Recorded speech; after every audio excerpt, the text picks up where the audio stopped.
Can you push your little foot down?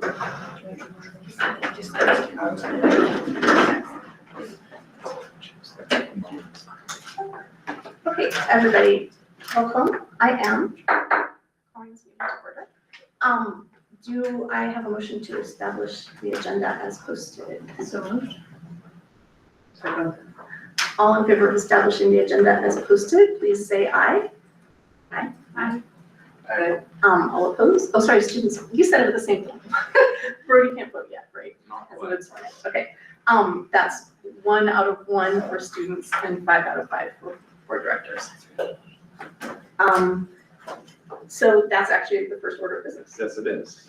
All right, I'm going to ask our junior board rep to come forward. You'll come right up here. And we get the opportunity to swear you in as an official board rep for our upcoming school year. So I'll repeat, I'll share a portion of this, and then you just repeat after me. You can if you want. I will do it. Okay. I, Brody Newcomer, I, Brody Newcomer, having been selected to be a student representative on the board of directors of the Mercer Island School District, having been selected to be a student representative on the board of directors of the Mercer Island School District, do solemnly affirm that that I will faithfully and impartially discharge the duties and responsibilities of this office I will faithfully and impartially discharge the duties and responsibilities of this office to the best of my ability and as prescribed by board policy and procedure 1250. to the best of my ability and as prescribed by board policy and procedure 1250. Please join me in welcoming Mr. Newcomer. Welcome. Official welcome. All right. Next item is our study session, and this is expected to be about a 1-hour study session ahead of our regularly scheduled meeting. And we're going to be discussing board policy 1009, the board member's code of conduct, in response to some concerns raised by a board member. Fred, do you have a? Yep, just to reiterate, the purpose of this special meeting, as we discussed, to clarify the 3 concerns, and we'll go through those. To assist with these proceedings, we have Charles Leach, who is here from outside counsel, who's attending online. Just as a reminder for the board, it's a study session, not a hearing, and want that to be clear for the community. We're not here to determine right and wrong. This is a study session to promote a conversation.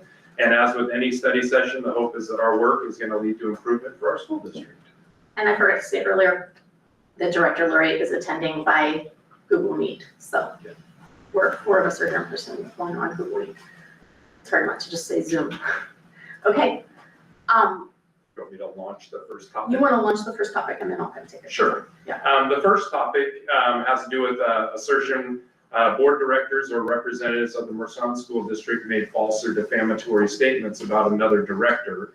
And then furthermore that, persistence or further of making these, would be pursued with all legal options considered from that. This came from Director Glowitz through an email, and so that's the first item.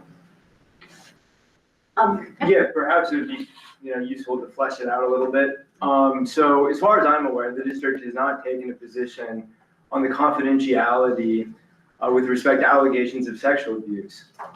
Therefore, in the lack of any position, particularly given public policies such as Silence No More, RCW 28A 320-160, it seems to me, at least if nothing else, reckless to make accusations of breach of confidentiality in the absence of any proof that confidentiality has been breached, and absent even establishing 20 months later after allegations have been brought to the board, what is the scope of confidentiality with respect to sexual abuse allegations? So that's the framework.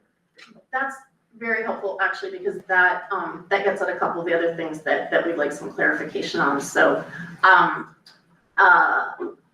guess there's separate issues, like have defamatory statements been made? Is there an obligation to confidentiality? That's a second item that's not really listed on here. You have the district's consistent application of RCW 28A 320-160, which is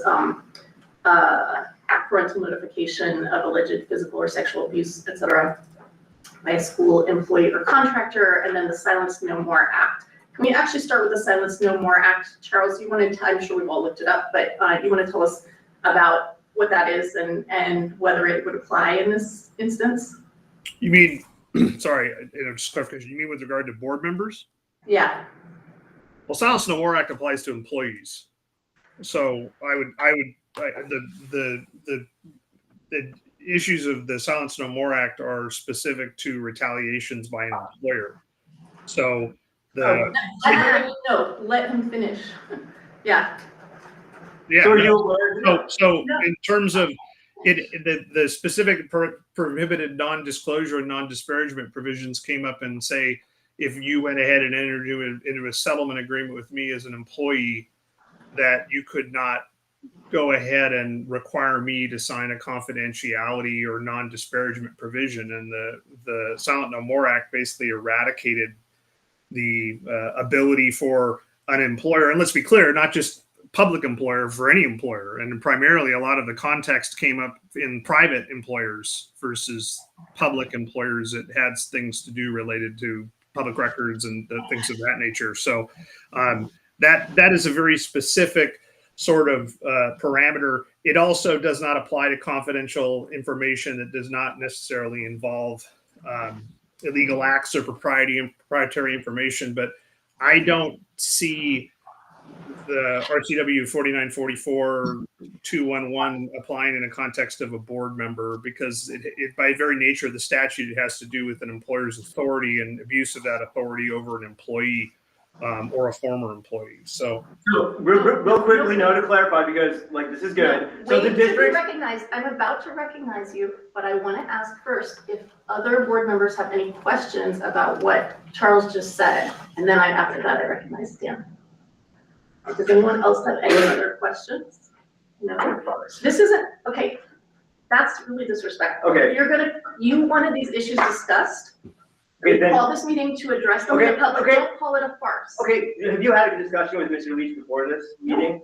Okay, then please let me ask the question. When So you're have- recognized, I'm now recognized. Okay, have you looked at the Washington State Attorney General's opinion on whether elected officials would be considered employees? And if so, why would you not consider an elected official to be an employee, particularly when the public policy that's exhibited under the Silence No More Act is precisely this sort of situation? A 25-year-old employee accused of sexual misconduct, whose first answers when asked is like about the accusations, is this from one or multiple individuals? And then an individual in an oversight position saying, I think the response that I've heard is not adequate. That seems to me to be the stereotypical definition of actually what legislators had in mind under the Silence No More Act. So please do explain how an elected official would not be considered an employee, and how you distinguish from other Washington State Attorney General's opinion by Ferguson that have considered elected officials to be employees, in particular with respect to RCW 4944-211-3, which is much broader than I think Rothstein in a very, like citing no precedent just a month ago, and Stone Lake versus Meta said there has to be a nexus to an NDA. I would dispute if the legislation actually provides for that. And there's certainly a nexus between a purported legal prohibition on the discussion of actions that Silence No More was seeking to address. Okay, before Charles, you get to any of that, I just wanted to clarify, you said a 25-year-old employee. I think you mean a 25-year employee. Yeah, someone who had been in the district for 25 years. Just clarifying. Sorry. Can I recognize Christina first and then Charles? Yeah, I think for me, it will help in this discussion just to understand for this matter or any other matter, like the difference between the Silence No More Act for board members specifically, but also how it does apply to employees in the district. The whistleblower protection, the same for elected officials, and if that applies to board members or only like state officials, I think that matters. And if neither of all that those apply in terms of the confidentiality, but also protecting if it needs to be a whistleblower, like in a situation that happens. Do school board members have any protection under any law or any of the statutes or not? Do they exist or not? It's a like I mean, I think I'm hearing you ask what the difference is between how these different statutes might protect a board member who might violate the rules to a board for what they feel is a higher purpose, basically. But I think that's a higher purpose. But I think that it's really important to also understand that those kinds of provisions have to do with protecting people from consequences like losing their job or losing money or losing some sort of opportunity in that sense, not from people criticizing you for your actions. Defamatory statements. So like going back to confidentiality. No. Have we established Dan, what is confidential? This meeting is not going to keep going if you keep interrupting and getting so worked up, okay? Like we can just. You're the one who's recess right menacing now. with the gavel, by the way. Yeah, because I have to stop you So from talking. I understand what you're saying, and at Yeah. the same time, just to clarify Yeah. or to ensure that kind of the difference and Yeah. how does each one work. No. Yeah, that is Well, very much. That's what, Charles, that's what we're asking. Are you asking me now? We're asking you now, yes. Yeah, you aren't, the whole entire scheme of RCW 4944 has to do with agreements between or authority between an employer and employee. You're not employees of the school district. The district's not in a position to be able to enforce non-disparagement clauses. There are no non-disparagement clauses that you sign. You just take an oath upon your election.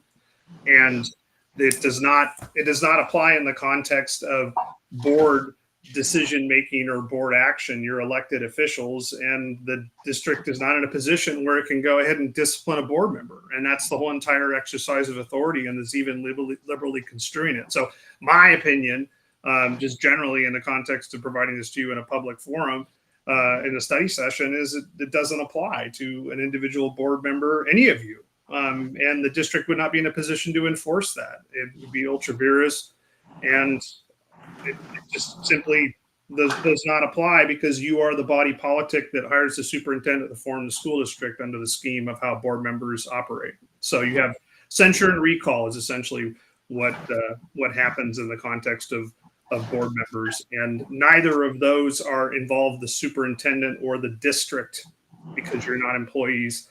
So the other stuff is not. Just like kind of refreshing Christina's request, she asked about protections for whistleblowers. Like, is that something that applies to elected officials? Well, I think it would be in the scheme of something that would be somebody who would be raising something, but I don't think the protections would extend. I've never had a board member raise a whistleblower protection per se in the school district context. So it's not, because you're a quasi public individual who's engaged in a process of service as a elected official. So elected officials are, have within their mandate and oath certain obligations, and they can express criticism of the agency or entity, but that doesn't necessarily make them an independent whistleblower entitled to those statutory protections generally. But I think it would be very case by case to take a look at that. Okay, so just going one at a time through the questions that board members have raised. There's also been a question raised about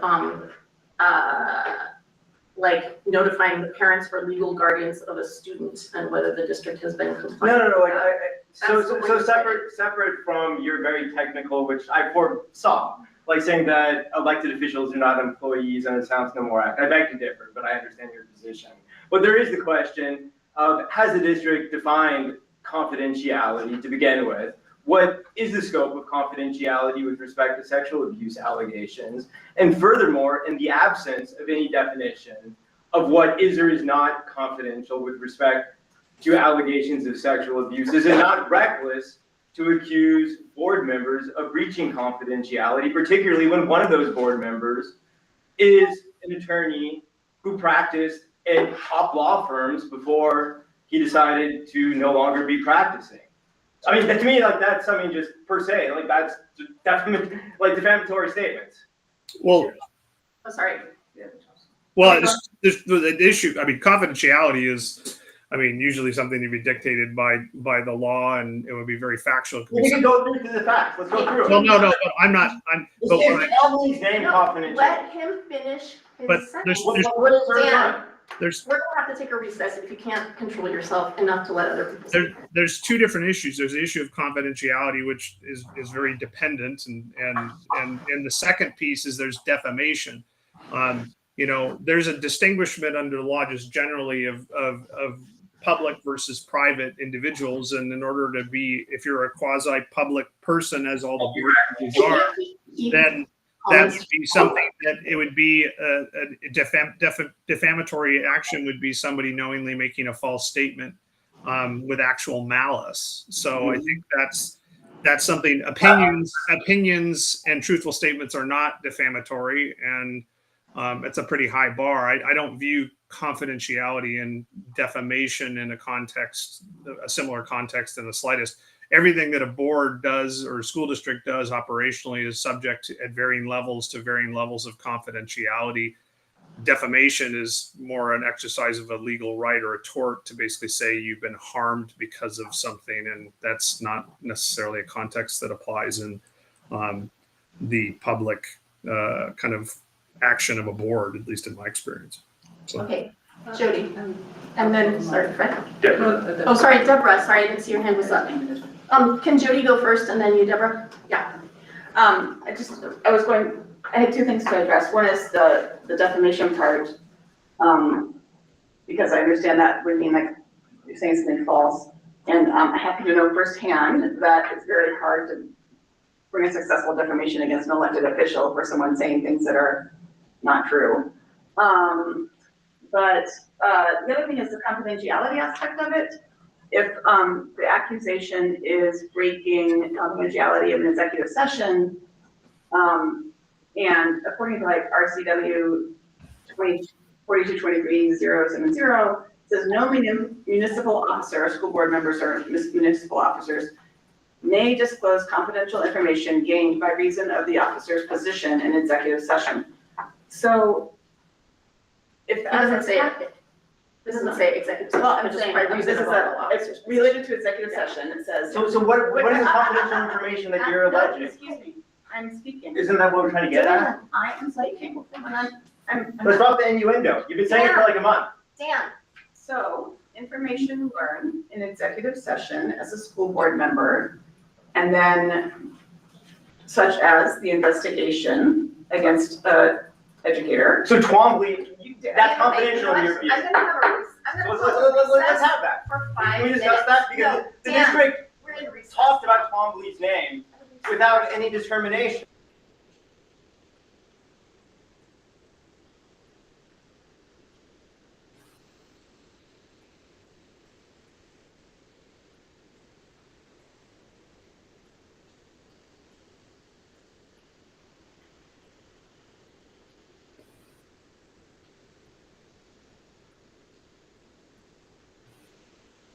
We done? Just recess. I think she said 5 minutes Oh, is there a reason? I didn't see her the reason. because of the disruptions. Okay. All right. That's So- fine. We'll see. Okay. Thank you. Yeah.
realize that was a technical advantage to the question. Like, for bringing the policy behind the legislation, I'm saying that like, technically I would be considered a forward. Okay, are we ready for that? Okay, we are ready.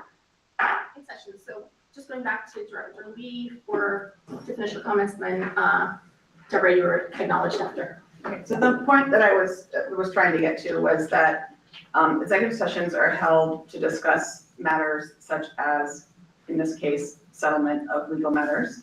And that disclosure of information discussed, confidential information discussed in executive session goes against RCW 4223-070. So just that, I'm raising this point just to address the general point that there are the general sort of statement that there's no problem with releasing information learned in executive session, because in fact, there is a problem with that, and it is information learned in executive session is to be held confidential by elected municipal officers, such as school board members. Charles, if I'm way off base on that, please let me know, but that was just my general point, because I felt like I want to cover sort of the base issue that a lot of us have with the actions of Director Bullets. Oh, so continued defamation. And what is the confidential information? May I ask? You are not recognized, Dan. Okay. Deborah? Thank you. That actually is just about exactly what my question was I was going to ask Mr. Leach to talk a bit and define as much as he could what confidentiality means with regards to the executive meeting statutes. Well, I have the same. Well, I mean, I think it's pretty much laid out in within the scope of the OPMA, subject to other areas that create confidentiality, which can create employee confidentiality, student confidentiality, FERPA confidentiality. There's a variety of information, even in the board context. Let's say, for instance, where you're not actually doing an executive session, you're doing a quasi-judicial review that falls outside the scope of the Open Public Meetings Act. There are a variety of things that, looking at confidential information, it's not defined per se because it is such an elastic, definition.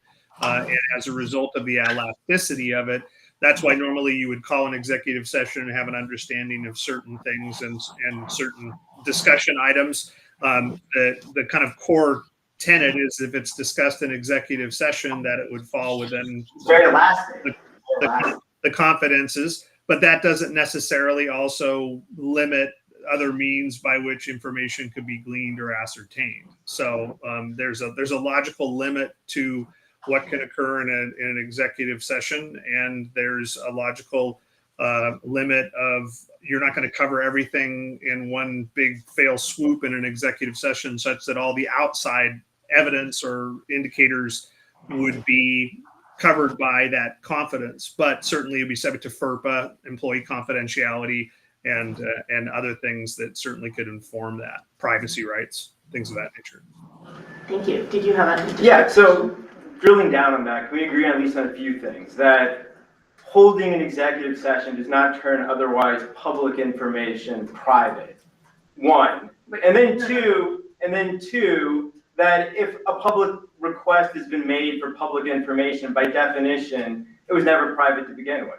And if you disagree with that, please give specific examples as to why. Sorry, well, I can respond to the first thing is that you're correct in that there are things, just because it's discussed in an executive session, it's not rendered confidential. So just going ahead and having an executive session on something does not protect something. But the statement that because it's a public record, it's not confidential is not accurate, because there are over 150 exemptions to the Public Records Act, including some pretty broad brush ones that cover like FERPA privacy and everything else. And so the exemptions would render them therefore protected. And to mention under the public record, can I finish? Under the Public Records Act, there's also clauses where a district literally can go ahead, if they receive a Public Records Act, they can literally move for judicial protection of particular information in order to maintain confidentiality if it's something that doesn't fall within the confines essentially of the exemptions under the act. Now, that's something that requires litigation, essentially, or action, judicial action by the district. But to say something is public record and not confidential, I don't think is accurate, because everything technically is a public record, and therefore you have to go through a process of whether. But when something has been released as a public record, there's a presumption that it was never confidential to begin with. No, that's not correct. No. Once it's been released as a public record, understanding there's 150 exemptions It was to the public. confidential at the time. No. Once a record has been released, is your position that there's a presumption, if it was valid released, that it was never confidential to begin with? That's the question. The record, if it was released and it was released Valid. in the proper fashion, that record itself may not be confidential or protected if there's not an exemption applied to it, or it's not redacted. If there's redactions, those portions could be certainly maintained in confidentiality. And then the second component would be information that relates to that record is a different thing. The Public Records Act just applies to records. It doesn't apply to information. So information can remain confidential under a variety of ways, even if there's a record that is specifically released related to it. So there's, I mean, it's inexact, but certainly there's a process that relates to it. And that's one of the issues that come up in a lot of public records requests, is there's a long process to go through the records, whereas sometimes people just want information, and the district, because of confidentiality, is not entitled to release it. Charles, can I just clarify? So if we were in an executive session and the superintendent said, guess what? Next year, the high school is going to start teaching, Ukrainian, but don't tell anybody about it because we haven't nailed down the contract for the instructor yet. And then one of us goes out there and says, hey, everybody, posts on social media, the district's going to be teaching Ukrainian next year. Is that a violation of the privacy, the confidentiality? Well, I think if the discussion was solely in the context of an executive session, if the discussion was solely in the context of an executive session, and you're going ahead and not all in agreement of where the line is on confidentiality, and somebody goes out and broadcasts those facts, then that would be violating essentially the protections of regardless of what you could do about it and what the outcomes would be, but that you'd be violating essentially the protections of executive session. Now, if there was, like you say, there's a job description for Ukrainian posting for Ukrainian instructor or something for the high school for this new, and that's a public record and someone gets that, that's a different thing. But even production of that would not change the limits of executive session. It doesn't, just because you produce a record related to something doesn't result in a waiver of the protections of executive session. Right, and just to be clear, the only reason I picked Ukrainian is because I was going to pick Russian, but I'm not sure if we actually teach that. So, I understand what you're saying. Christina, do you have a question? Well, yes, because at the same time, I think the example of Ukrainian is not fitting for the situation. No, but it's a hypothetical, I understand, but at the same time, so, and this is a question that I have, and treated since I'm in a study session. So this is absolutely me asking Saturn. So my understanding is we have confidentiality agreement, and at the same time, the district, if it needed to provide this information, to the public, it was the district is the one who will do so. So it is until that, I don't know if it makes sense. I don't know. I think that it is. I think it's a gray line in the sense that the Ukrainian was a bad example. Just saying. I don't understand why. I don't understand why. That's so problematic, Maggie. I don't understand why, because we're trying to think of a harmless example where the information is in a case where there's no emotions attached to it. Because it should be confidential. The presumption is everything's public. We're a public institution. This idea that we can transform things into private by having an executive session, whether it's Ukrainian or sexual abuses or some other thing we don't want to talk about, that is what's wrong, Dan, Maggie. This is a study session. We're trying to learn. We brought someone here who's an expert to talk to us about this. So I'm asking a hypothetical. I'm trying to learn. There's no reason to ridicule my example. You don't have to agree with it. I just wanted to know what his answer was, and he gave me his answer. Where's the problem? All right? Here's the thing. You and I have been through the exact same training. And what I was told when I joined the board was, anything discussed in executive session, you never breathe a word of outside of executive session. You can't keep your notes. They shred your notes when you leave. You can't keep any documents you're given. wrong. That- You gaslit. That is how I was trained, and I follow it exactly. Like, I never go outside of executive session, go blah, blah, blah, you'll never guess what happened. Not to my spouse, not to my kids, not to friends, not to anyone. I don't discuss it with other board members. Like, it's just, okay. So that's how I was trained, and I'm just trying to determine, it was a novel concept to me earlier this year when you started saying things aren't confidential just because they're discussed in executive session, and we all pushed back against that in many, emails and discussions and so forth. And I was like, that's not how I understand the law. We're here to understand the law a little better. Yeah?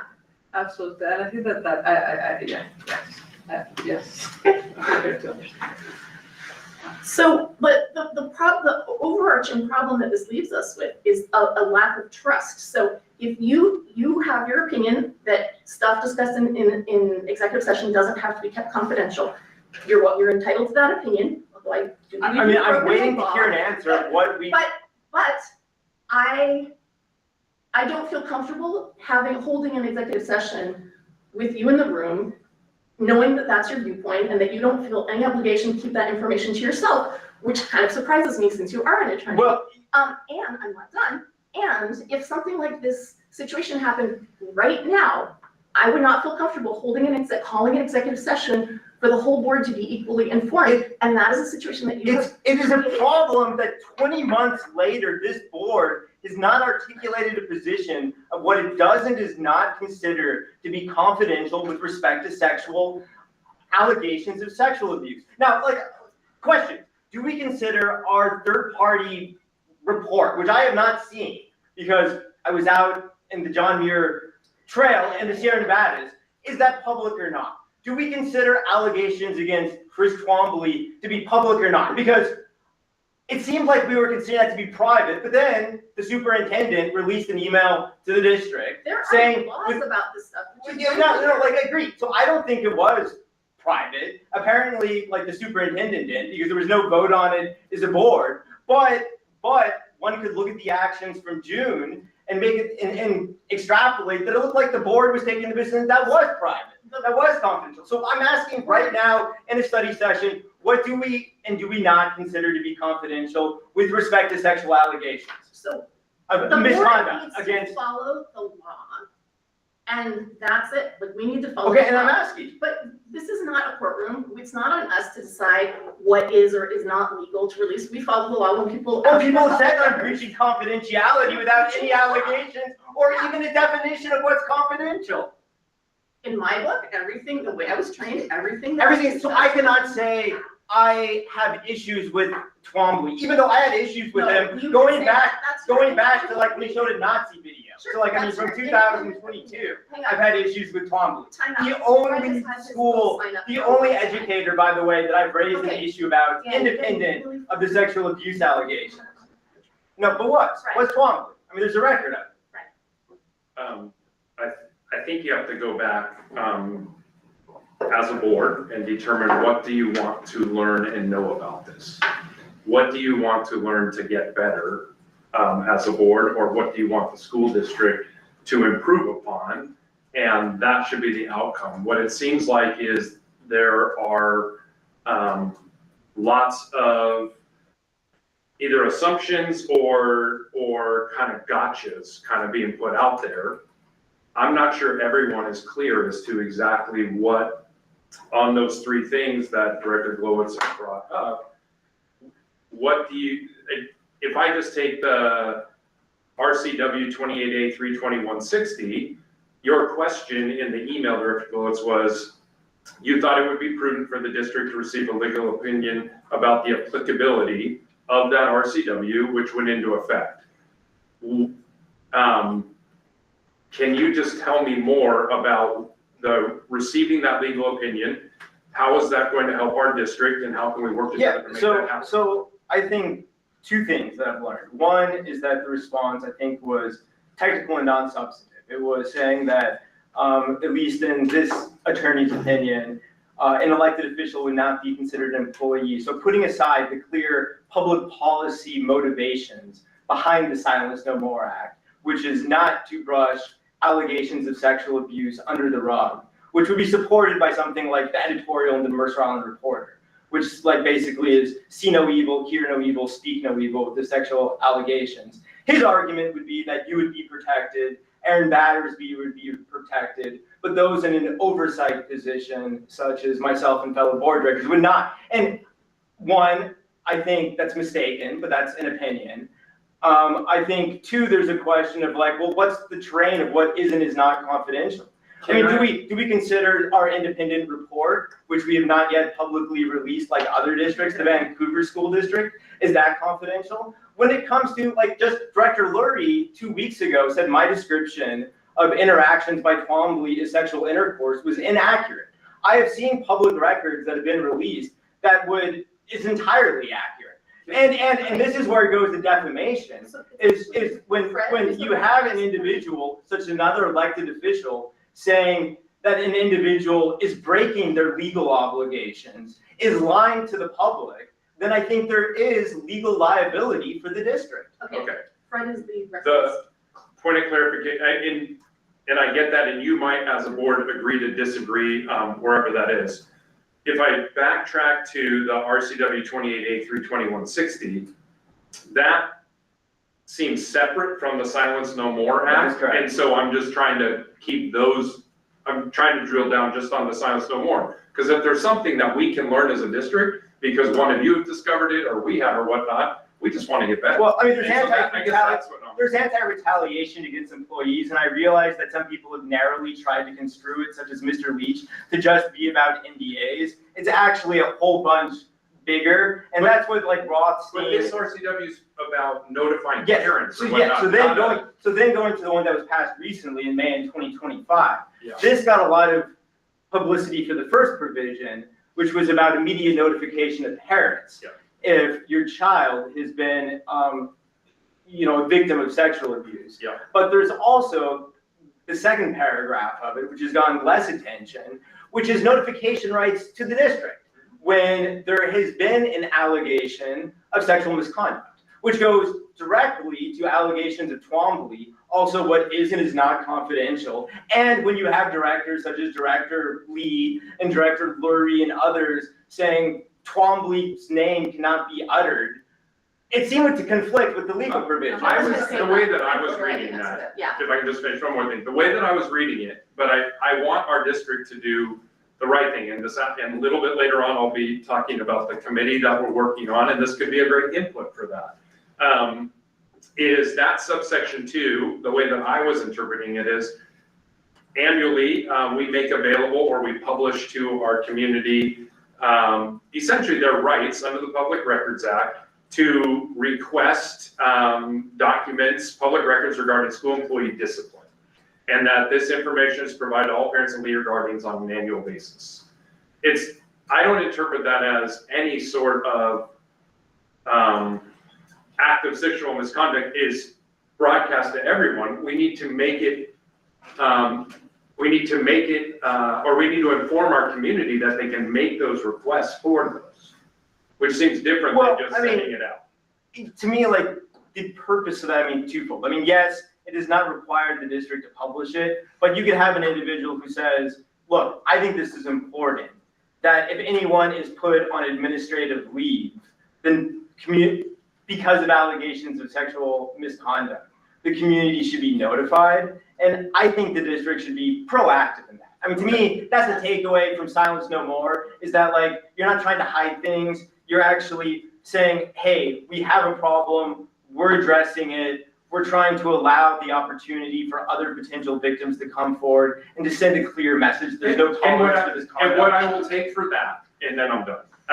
What I will take from that is, as someone who will be on the committee with Christina, we'll take this forward as a point of there, and that, I think that's the input that's helpful, Director Glowitz, of like, hey, this is how the district can get better in the future. This might be what they do, and that's helpful. Yeah, so that is actually the most helpful thing you said. Okay, so. And I think we should. Jim. What I would love to see coming out of this session is maybe a little more, just a clarification again from Charles. Because, my objection to Director Glowitz's disclosing things that he learned in executive session or. Not true, again, Can you let? and defamatory. My objection to Director Glowitz stating repeatedly that he would disclose information learned in executive session, both to the other board members as a whole and to individual board members. With no evidence that I did and no evidence that was confidential to begin with. And so Can you then, let her finish? Defamatory, Okay, you are not in a courtroom, you are on a board, you are one of defamatory. 5 board members. Dan, I'm gonna call Okay. you racist. okay. I guess Charles could also tell me if it's defamatory to say what someone said, but I don't actually need to know that. So my question, what I'm objecting to is learning something in executive session, settlement agreement, which is one of the reasons we have executive sessions to keep it confidential. I'm not talking about the name of the teacher. I'm not talking about anything else except the fact that I'd love to hear from Charles, like, if we learn about a settlement agreement in executive session, like, what are the limitations to sharing it? Because like Director Tucker, and Christina and I did our training at the same time, I also learned that you're not supposed to disclose. I was absent, by the way, when the settlement agreement was reached on August 29th. Full disclosure, that should be, it's Dan. important to know. We hold meetings when we Okay. have to hold meetings. Okay, I Okay. traveled for 8 months. not only was I, Dan, I Yeah. traveled for 8 Okay. months and I managed to Yeah. get every single I was meeting. I was visited in the some middle of the meetings. mountains with no network and people knew Then that that's months on in you, advance. And Months in those- advance. Dan, So it's ridiculous Dan, that like, one, there's no evidence that like anything has been disclosed. And we do know is the fact that I wasn't even at the meeting. it's recess time again. 5 more minutes. Thanks. You can go. You can go.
Okay, we are back.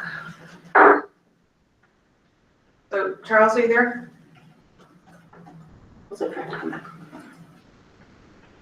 We're gonna wait one more minute for Charles to, yeah, there he is. Sorry. So just to put a button on my comment, the question that I would have then is, our board members, I don't know, just like the training that I received that you do not disclose things that you learn in executive session, even if you want to, is that accurate? I mean, it's not like we're holding executive sessions to make it confidential. You're holding an executive session to discuss a settlement agreement, which the board did not vote for on that session. That was just, I was seeing it was like an informational meeting for the superintendent to inform the board as a whole. Oh, sorry. Just tell me, like, am I operating under the correct assumption, Charles? Because that's my main problem or point of contention with this entire process is that things that are being held in executive session being then released to the public on the whim of a board member. What things? Okay. Conceptually, Jody, in terms of what you're talking about is the OPMA provides there are certain times when you can all get together as a governing group without a violation of the Open Public Meetings Act and discuss things in confidence. And that's laid out in the statute of the circumstances that when that could occur. That is the gatekeeping essentially of when you can have something that is protected by an executive privilege.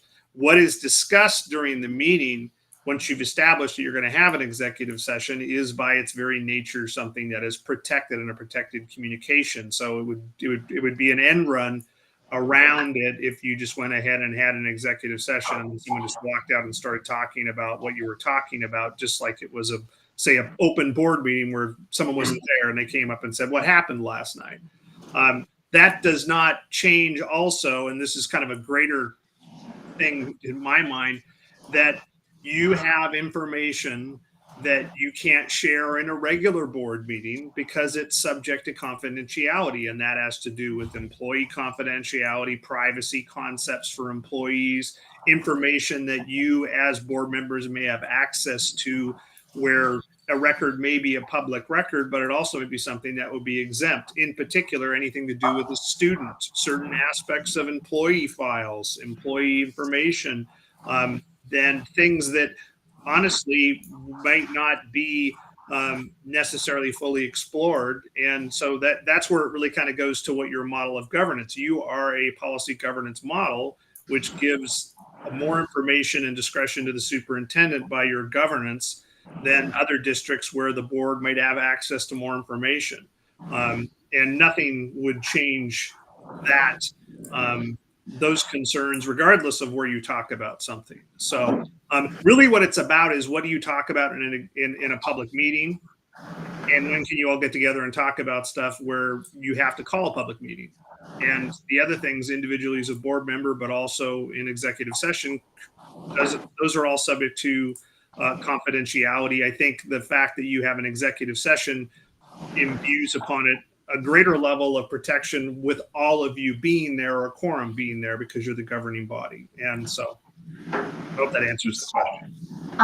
Christina, you had your sign up, down, up, down. Yeah, it's depending on what is being said. Like, when I raised it first, it was regarding what you were mentioning, and what before the break, your comment that I think at the end, what we want to ensure that this process is better if another case comes forward, which it was just to ensure that this process is best, and it's always survivor-centered, trauma-care informed, and at the same time how to do better also for the public. And I see what you brought in, the RCW 28A, 320, that's the one that we were discussing, that it says the district shall provide parents, or shall means you will decide based on the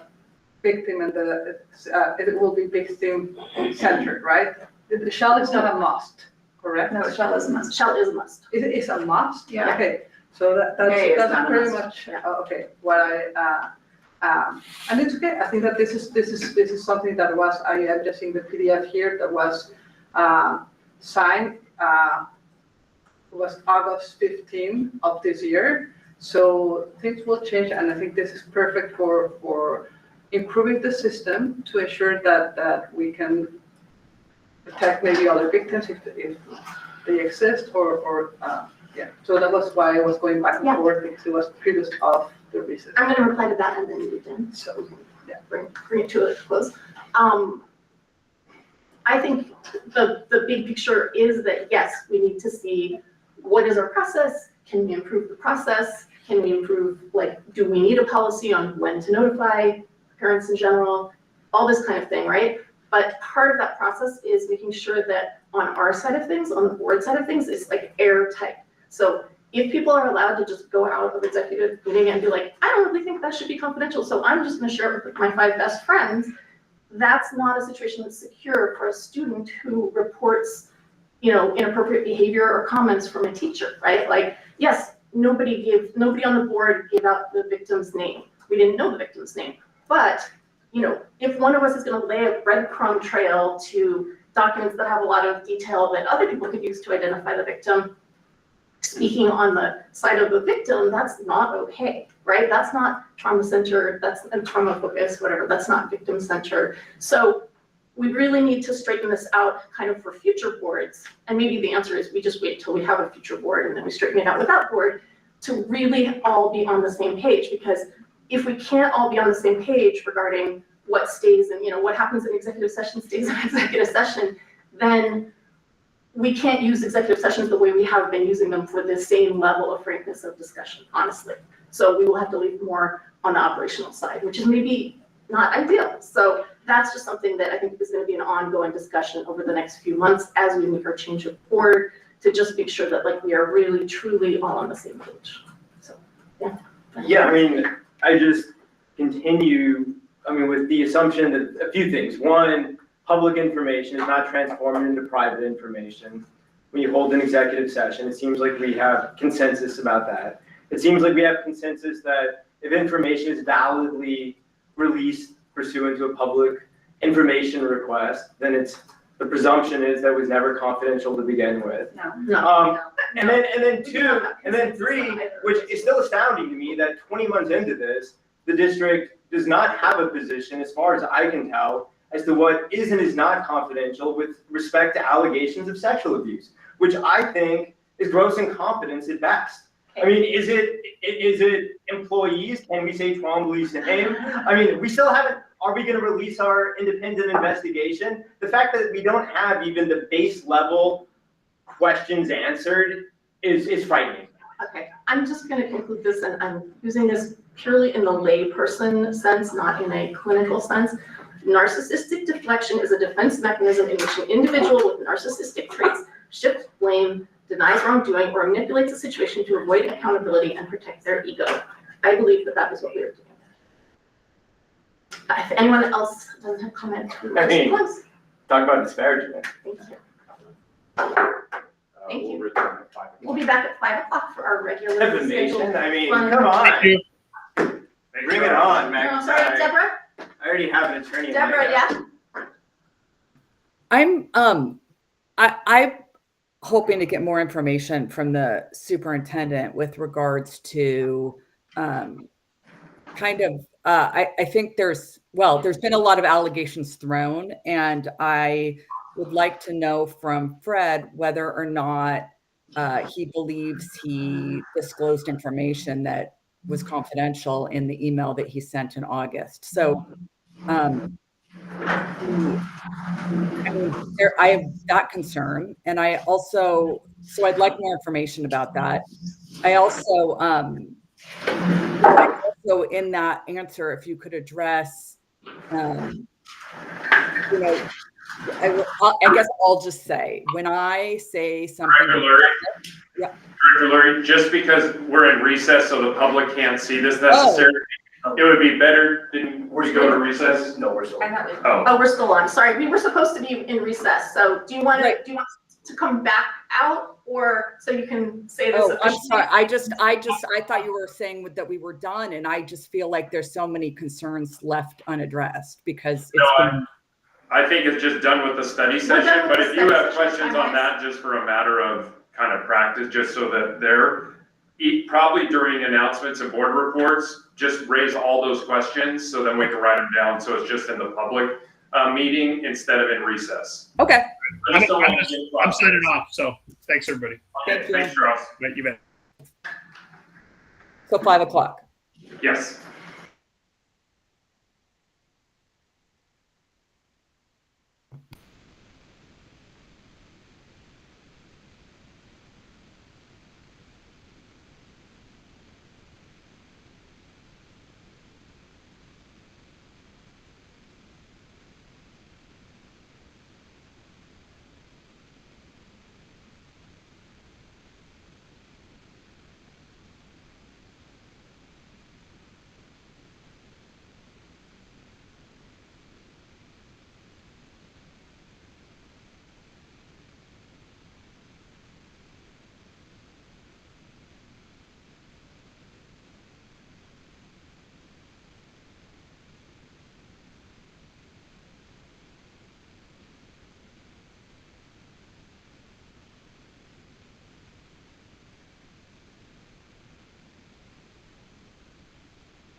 All right, we're gonna come back into session.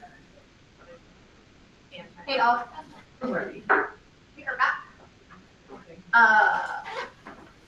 Okay, we're back in session, picking up with Board Policy 1005, Board Officers, Legislative Priorities for WASDA General Assembly. Talk to me, legislative folks. So we have the General Assembly of WASA coming in, not this, is it this already? No, it's the following Saturday, 20. And there's very minimal kind of Preparation. yeah. There's nothing to report pretty much. I think that all the recommendations that WASA is recommending, those are the ones that I suggest. I was well aware of all of them beforehand, so it's very minimum. I think that there's only a little bit related to legislation and funding and like do not pass anything that requires unfunded mandates, etc. But besides that, I think that it's the same. So I don't know if Deborah has something else to say, but it's pretty much, this one is the same, very simple. Yeah. They're not something for 2 hours. Okay, Deborah's shaking her head no. So Yeah. do they? I was just going to say, I think that all the proposals are very clear from our board policies and board positions that it will not be difficult to vote for things based on our policies. Do they know, Deborah, do they know who our voting delegate is? Because I still never got that email that they were supposed to see. Jody got the email and she forwarded it to me and Christina. So I took a look at it and I believe it just gives me the link to sign in and then be able to vote as the voting delegate. I'll take a closer look at it, but that was my understanding when I reviewed it. Sounds good. Dan? Do we have any context on the proposal submitted by the Tequila School District on the equitable funding? I know equitable funding for school districts can sometimes be a code word for rejiggering the allocation amounts under state apportionment, which can be harmful to our district, and just knowing the positions of the Tacoma School District, or which sometimes seems to track with like this Professor Knight. I'm not sure it's in the best interest of Mercer Island. Can you tell Are you talking about it was proposal 5, which was just, I mean, it sounds innocuous, but a lot can lurk underneath that. It says full funding of basic education. The funding should be equitable to be consistent with WASDA's equity statement. I mean, so what does that mean? Is that a code word when it's talking about equitable funding for any changes in the allocation model that was negotiated post McCleary? As we know, 4 years ago, this was up for debate. We vigorously fought back against it because I think fully funding state education, whatever that means, like it has to be consistent with common sense allocation of recognizing there's different cost differentials. And when I see proposals that sometimes use the words equitable, particularly from the Tequila School District, it just raises flags in my view. I mean, that's it. Like, because there's millions of dollars at stake if the regionalization rate is reduced.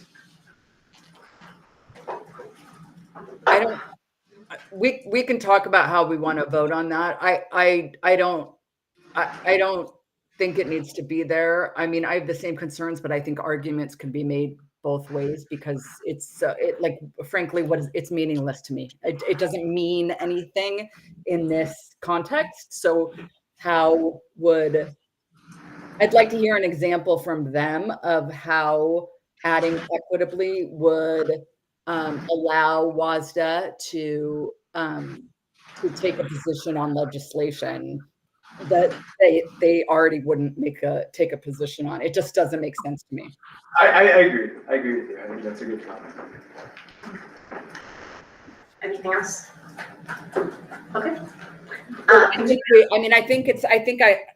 So what my plan will be is to listen to any arguments about what that means. And that, I mean, I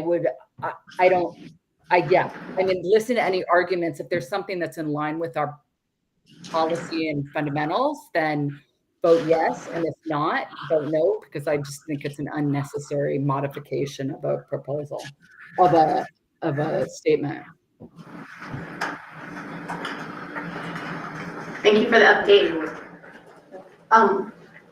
Moving on, board policy 1800 OE9, communication and support to the board. This is an update on the committee to review district practices and training on appropriate conduct. Great. Building off of previous board meeting, Director Martinez and I had a chance to talk and think a little bit more about the committee. We're thinking, and I put inside of the agenda brief for you all, just a rough framework around what the purpose is, and it's really around examining practices, policies, procedures, and training that we're currently using, and then using a committee to make some recommendation and bring those forward to the board at a later date. The committee, as we're kind of thinking about it, in addition to the two of us, would be Assistant Superintendent Battersby from legal, compliance, and Title IX perspective, a high school administrator, an athletic director, a middle school administrator, a couple students, at least 3 parents, youth and family services. I'm going to be meeting, Michelle's helping me out, thank you, Michelle, with a meeting with the King County Sexual Assault Resource Center. They have a liaison who will be part of our committee as well, DCYF, and then I'm also thinking about, and I've been in contact with a community member who can be a facilitator for the process, which would allow me to be a better participant rather than facilitating the meetings as they go forward. So that's kind of where we are. After tonight, getting feedback from you, Director Martinez and I will start seeking membership for our committee and get started. Yeah, I guess 2 questions. One is, will one of the topics that for consideration be community notification when a staff member has been put on leave on allegations of sexual abuse? My understanding that come out of this is that there is no uniform policy, either in our district or throughout the state. I think that should change. And then I guess, can I just follow up on clarification on that? Is that consistent with the conversation we had in the study session, especially around the idea of that RCW that we were talking about? Yeah, I mean, is there clarification of that? well, Because I was taking notes, I just want to make sure. not just in terms of what the RCW mandates in terms of in response to notifying or to letting the community know what records are available, but something more proactive, which would just be a policy, for instance, that within 72 hours of any staff member being put on administrative leave, following a determination that there's credible allegations of sexual abuse, that there be a community notification. But that takes more than 72 hours. Well, no, I mean, once the termination has been, or whatever it is, whether it's 30 days, 72 hours, in coordination with the police and, respecting privacy, but to have a policy about community notification. I think that is a great thing that can come out from the community, and I agree law enforcement has to be in this conversation because you have to be careful. 72 hours is very short for an investigation, and it's a very serious matter to take this lightly.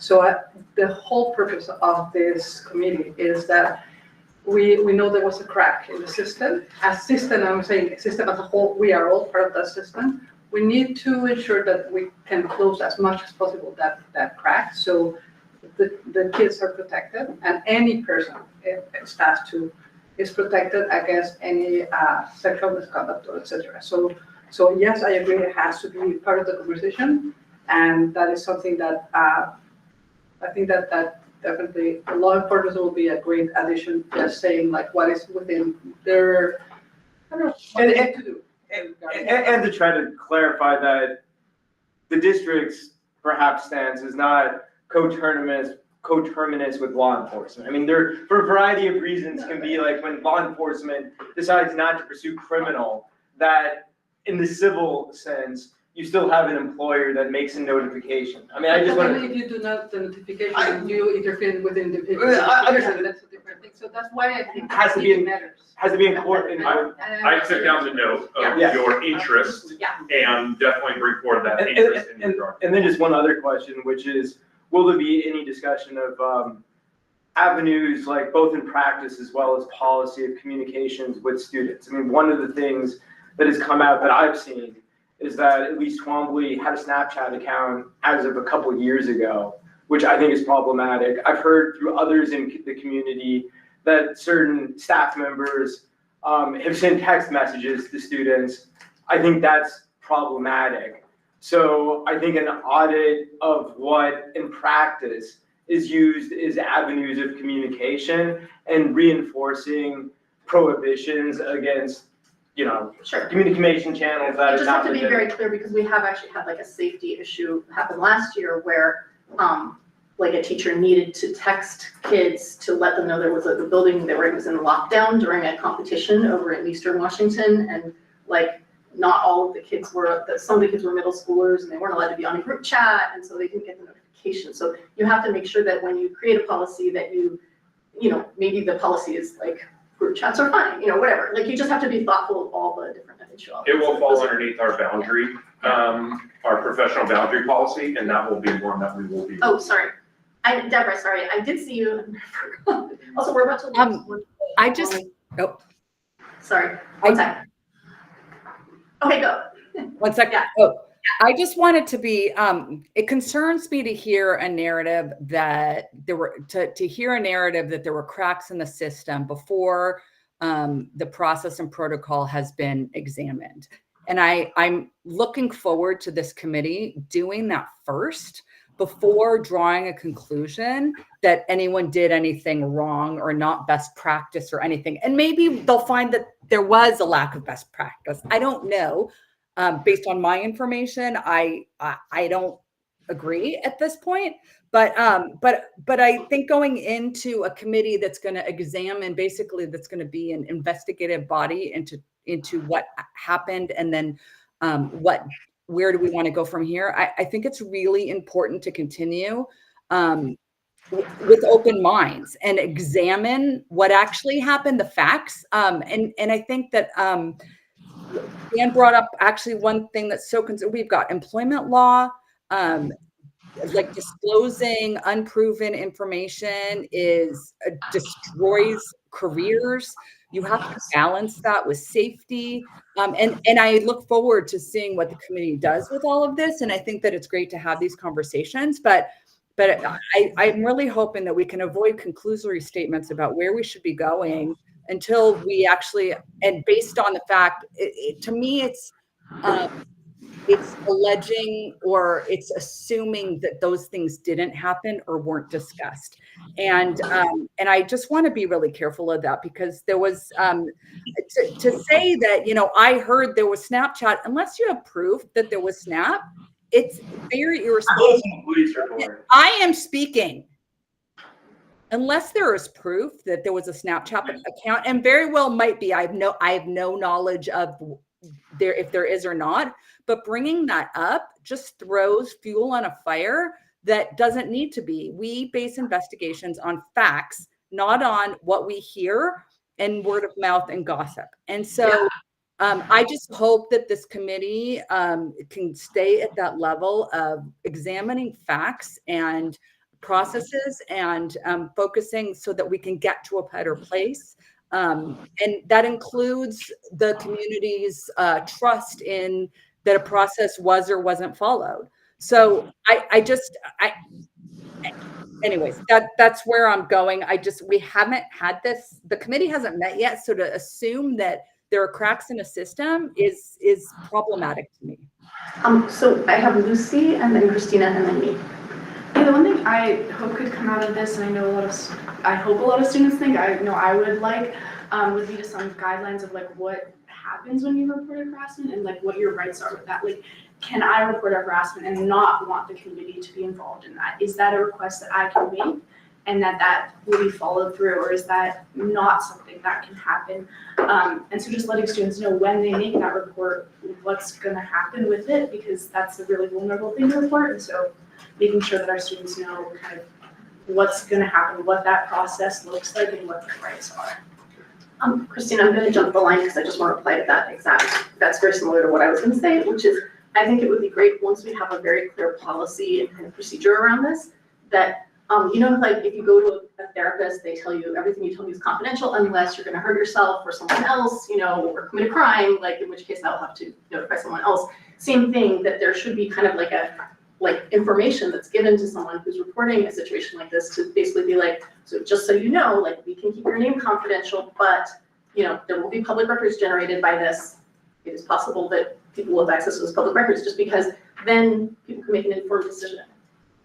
Christina, and then. I just want to clarify, when I say cracks in the system, I don't mean that, I'm not implying that there was a crack in this system or not. What I'm, and the vision of this is, there is a fact that there's sexual assault. There's 1 in 3 women and 1 in 7 men. And so the statistics worldwide is big. And when I say cracks in the system, I say the education system. This happens across the U.S. So we can look at our best practices and see what we can do better. What is the things that OSPI brought forward, this new RCW that we reviewed. There's some things that we can put in place to make this better.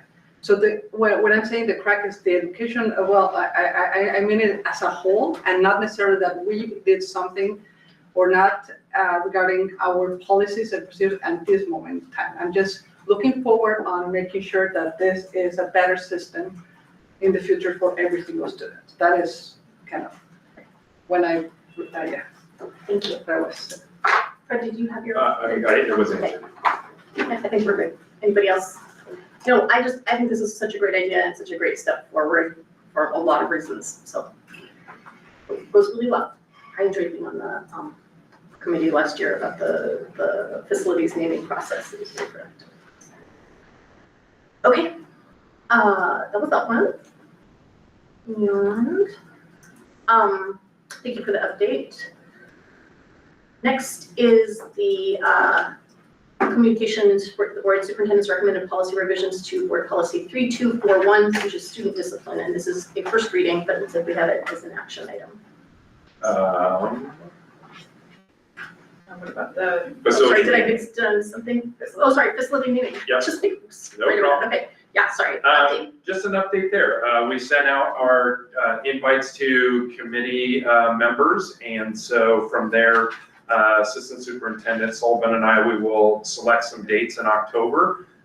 Just as an update to all of you, in addition, we sent out a survey. We have 460 respondents to date, and we're getting a great turnout from our alumni. At over, it's roughly almost 60% of the respondents have been from alumni, and then there's a smattering of others. So we'll use that to help. What do you mean by respondents? We sent out the Oh, survey. survey respondents, okay. Yep, surveyors. I didn't know if you meant committee press respondents. Yep. So we look forward to that work, and then hopefully bringing you a recommendation perhaps as early as your November meeting. And if we move faster than that, we can do it, but I think it'll be your November meeting. That's great to hear. Like, can we tell like how the alumni became aware of it? Like, was it just, or I mean, is it from Facebook, or like can we identify? I'm just curious, like in terms of the response. Yeah, what if we're, you mean, can Like, I the alumni, identify? from like, yeah, like I'm just how alumni in particular became aware.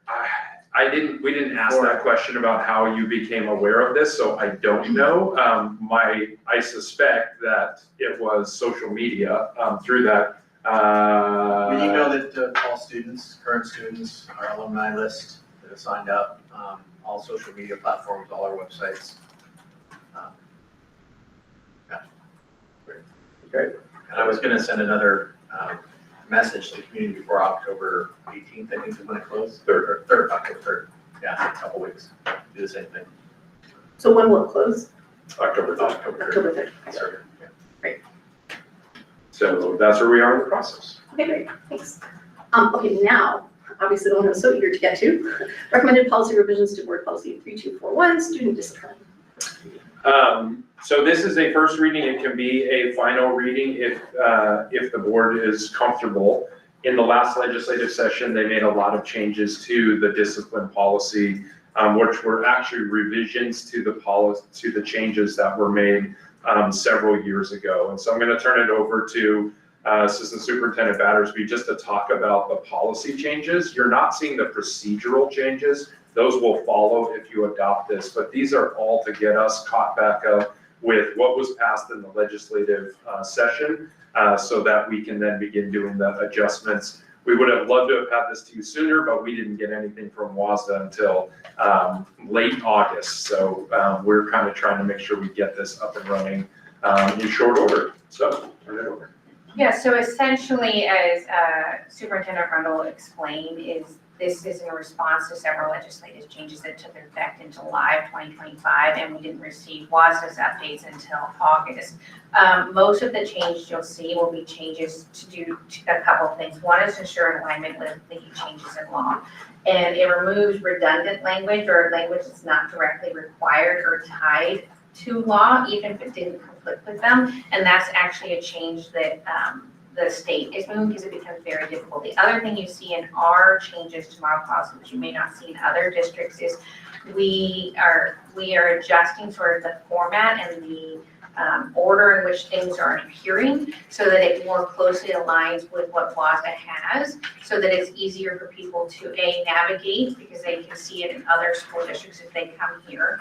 And B, it's also easier to edit and update based on guidance from WASDA because now the language is appearing in the same section. So while we have all the same information, it wasn't appearing in the same order. So while legally compliant, it was just more complicated to ensure it was updated. So when we are looking at policies, we're trying to align them more closely with WASDA.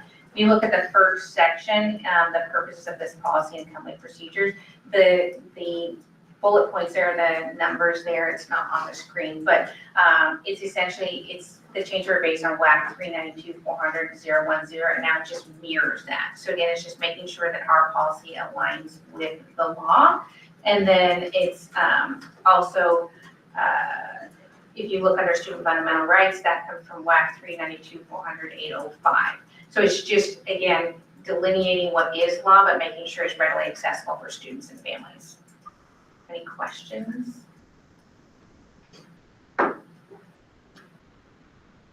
Very reasonable. For me, I think that my only suggestion would be that if there's a way to include including restorative practices or approaches before, if appropriate, before any exclusionary expulsion or action. So to kind of include that language so it is within the best effort to apply restorative approaches if that is appropriate. Can I build on that? Yeah, absolutely. Does that fall under that one that we're gonna get later, the sort of operational guidance of it, or is that? It would be the implementation. That's what I meant. Procedure. So that would be the procedures that you'll be getting hereafter. Right. So it's the implementation of this policy. So this is sort of the broad spectrum, and then underneath that you'll have procedure, and we actually anticipate having a sort of a disciplinary matrix, which is something that sort of that the state is moving to, and also I think it would help with families in understanding, like, if my child does X, here's the potential outcomes. Or if my child does Y, here's a maximum outcome it can be in terms of, is it going to be, what is it called, reflection time is the most significant outcome of this conduct, or is it potentially suspension? So it's going to try to make it a little bit easier to predict outcomes and more transparent from that perspective. But generally speaking, in this state and in our policies and their implementation, exclusion is not where we go to in terms of our first attempt at corrective action. Yes, and I am glad to hear that. And at the same time, you are mentioning in the board policy that portion of it, the exclusion. So what I'm It is just a suggestion that by also including restorative approaches within the language, it also changes, I think it's just an approach on the belonging of student and making sure that we're an education facility that will provide them when something happens to ensure that they can succeed in their life as a human being and a student. So just, yeah, and it's fine. It's totally okay. It's just. I have a related question, actually. Can you talk to us a little bit about what's discretionary versus non-discretionary discipline? Because I was kind of reading that as being what Christina's talking about, that it's not like an automatic go-to, you know. Right, so there's some examples, the most extreme of which would be if there's a firearm violation, like we don't have the option to not take some sort of corrective action. If a student brings a firearm to campus, there's an automatic response to that behavior that's governed by law, similar with certain other transgressions that are delineated by statute. Discretionary means we have more of a menu of options in terms of addressing the conduct and trying to get behaviors to align with behavioral expectations in the district. And typically those are informed of, to use language that was earlier used in the studies, if they're trauma informed, they can be very case specific because ultimately we are a learning institution, an educational institution, and our goal is to help kids learn from these experiences and change the behavior so it is more aligned with the behavioral expectations of the district. And what may help one student learn may be different for another student. So it's really how do we reach the student to ensure that behavior changes and to support them in meeting behavioral expectations. So it does tend to be somewhat case specific, so that would be discretionary. That helps. Would we be able to hang on to this until we get to see the operational part of it? Pardon? Would we be able to kind of hang on to this until we get to see sort of like the operational, what's called the procedure part of it? Sorry, not operational, sorry. The procedural part of it, sorry, I know you did. Good one. Yeah, this is an initial reading. We were hoping to have it adopted because it conforms with the law and it would govern the next piece, and that would put us in compliance now because the changes took effect in July. We just are catching up. And there were some changes in the actual statutes, and we would like our policies to reflect that, but you of course have the ability to wait. Something we could do is, I'm not hearing a lot of major structural changes or concerns, so it gives us plenty of, I think, assurance that we're good to go to start working on all of the changes to the procedure. You could either treat this as a first reading, as you were just saying, Aaron, or you could approve this, then we bring it back, and then you can always make other changes as you go. I'm trying to think ways to incorporate in, this idea, Director Martinez, around, we always said, when I was a principal or wherever, that discipline is a learning opportunity too. And it doesn't have to be a negative opportunity in the end. It might be negative in the beginning. And so how do we capture that? And we certainly try to do that in the procedure, but I hear your sentiment about the policy as well. I guess my only comment is to make sure that when it comes to discretionary matters, I generally think that's good, but there's also the opportunity for different students to be treated differently. And to just make sure that the policy is that we're not opening ourselves up to those claims. I mean, for instance, something like a violation of the student conduct policy, that if one group violates it for drinking alcohol, that they're treated the same as another group. And there's not the sense that one group, because they're the in crowd or the popular crowd, is treated different than another group. With, I think, the overall sort of belief that it should be about sort of moving forward and learning experience rather than punitive justice. Well, and I think the discretionary piece of that too, if I put my, put my principal hat on, is that, Director Tucker and I might have been involved in the same thing at the same time, but I had also done it the month before or 2 months before. And so my progressive discipline is going to look different than hers. And that needs to be, and people might see that as, well, it's not fair that, well, there's also other matters, and that's where the discretion is really important.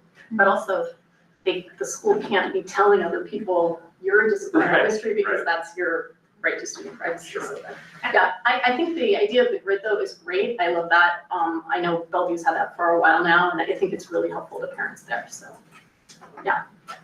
And I was just gonna add that the procedure, will also identify what's discretionary, what's not discretionary, but in all cases, if we don't discriminate based on our practices, they're not discriminatory practices, but it is to be.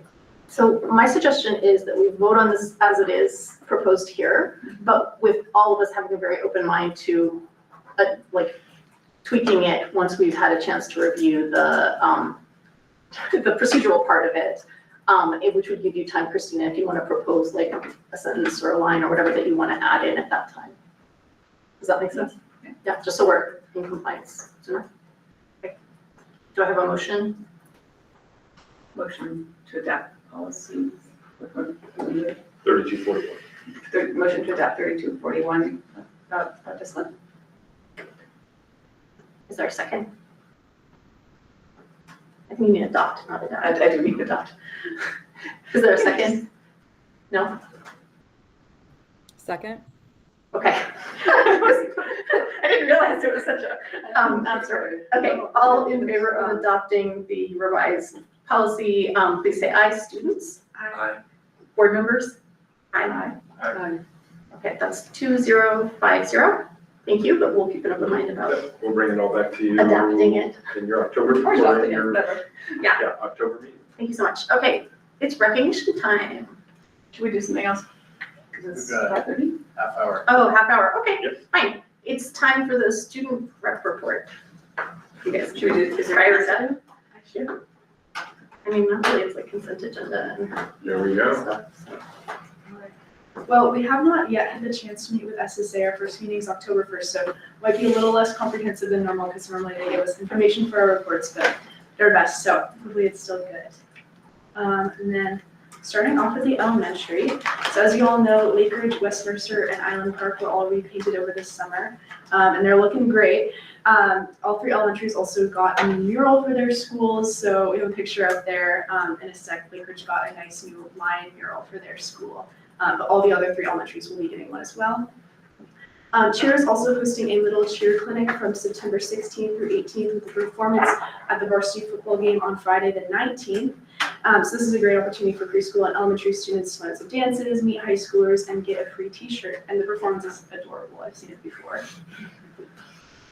Lake Ridge has a new principal, Ms. Cleaves, and she got off to a strong start at the start of the school year with students by welcoming them into school with a giant lion paw and the Lake Ridge Lion on the first day.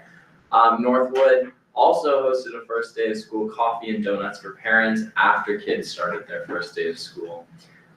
The PTA Reflections Contest has also started to accept submissions. The theme this year is I Belong. There's also a poster up there. And it's a wonderful opportunity for kids to showcase art. And everyone's hoping to see a lot of submissions this year. As you can see with the art on the wall, lots of great art has been produced by students. The Northwood PTA recently helped make a ton of school supply bags for kids. You can see that in the photo on the right there, to help them start out the school year with enough supplies to last. And we're really glad as student reps that the PTA is helping ease the burden on teachers for providing school supplies to their students. Moving on to the middle school, the goats returned to the middle school this summer to eat the vegetation in the stormwater pond next to the middle school. So the goats are always such a bright spot of the summer. I live right next to there, and it's always so fun to walk by and see them. But we're also so glad that the district is taking this fun, but also very eco-friendly route to keeping the stormwater drain clear. IMS welcomed new families last Thursday with a new family pizza in the evenings. So this was a great opportunity for new families to connect and learn more about the schools. Web, or Where Everybody Belongs leaders, welcomed sixth graders to IMS as well on the first day. They led an orientation assembly and split up into groups to help sixth graders meet each other, learn more about the school, and ease into their first few days in middle school. IMS also restructured and revamped Gator Time this year. It's like an advisory period or homework time. So that students will now be able to choose an activity on a 4-week Gator Time cycle. The activities include things such as working on homework, playing board games, walking the track or going outside, and creating art. IMS sports are starting up, and volleyball is starting off the season by playing Chief Canaan Middle School at home, and cross country's first meet is next Wednesday. IMS's curriculum night is also next Thursday. Now for the high school, so ASB leadership hosted the Welcome Back Assembly, the first assembly of the school year. It was filled with lots of energy and excitement for the upcoming school year. Highlights included debut performances from this year's cheer and drill teams, fun games, and seeing the flag dudes work to increase spirit at the high school. It was very fun. Additionally, at the assembly, the theme for the homecoming dance was announced. The dance this year will be taking place at 7:30 Saturday, September 27th, and the theme is Once Upon a Homecoming, and will include fairy tale themes across the Spirit Week and decorations. In order to share some of the magic with the community, the homecoming parade will also follow the same theme and will take place on Friday, September 26th at 5 p.m., starting in the Northwood parking lot and running towards the high school stadium. On to sports. Mercer Island football had their first home game last Friday, September 5th. It had high turnout, a great fan section, and to top it off, the team took home a win against Lincoln, 30-6. The team was led by their new head coach, Victor Gamboa, alongside senior captains Charlie Beagley, Ari Wolf, and Brendan McGuire, alongside junior captain Jonah Badema. Mercer Island Cross Country began their season strongly, attending a class jamboree in which each grade and gender raced separately, so it's a total of 8 races. Both the freshman boys and girls team took home the win, setting up for a strong future for cross country, and the senior boys team also won their class race. Varsity boys tennis started their season with a match yesterday. They went up against Redmond and they won 6-1. Girls volleyball went to the Time to Fly Jamboree at Sammamish High School to start off their season, and for the second year in a row, they took home the win there. So congrats to our strong sports programs. Seniors have also been doing some fun things. So every year MIHS seniors start out the week by waking up very early and watching the sunrise together as a class. It's a super fun tradition and a long list of many ways high school seniors start to say goodbye. This year, the senior sunrise took place at 6 a.m. on August 29th and had tons of photos, as you can see, bonding, donuts, and even overall painting, which was super fun. Then for clubs, MIHS junior Zay Koblovich, sorry if I mispronounced that, represented the MIHS DECA program well by leading and earning top honors in this year's stock market game. He utilizes a combination of 2 strategies to achieve this feat, mixing steadier returns from more stable blue chip companies and making calculated risks on biotech companies that could potentially gain a lot. So real life skills and stock trading are just examples of the skills that MIHS CCR programs and clubs give our students. And I will say, in putting that together, I had to do a lot of research just to figure out what he was actually doing, which proves how far into it he actually was and how much he knew. Mercer Island Robotics held their first meeting on Tuesday. It was a success. They welcomed back many returning members as well as new members, but they wasted no time and dove straight into teaching about robotics and completing hands-on work relating to the subject. Good luck to the robotics team this coming season. Arts, the Mercer Island High School choir hit the ground running this year, and on the first weekend after school started, Labor Day weekend, they performed the national anthem at a Seattle Storm game. After that, they got to attend the game and also held a 50-50 raffle to fundraise for other upcoming enrichment opportunities for their program. It was a fun way that they could represent the strength of MIHS arts programs to our greater community. That's all we have. That's it from us. Nobody has always. Thank you so much. Okay.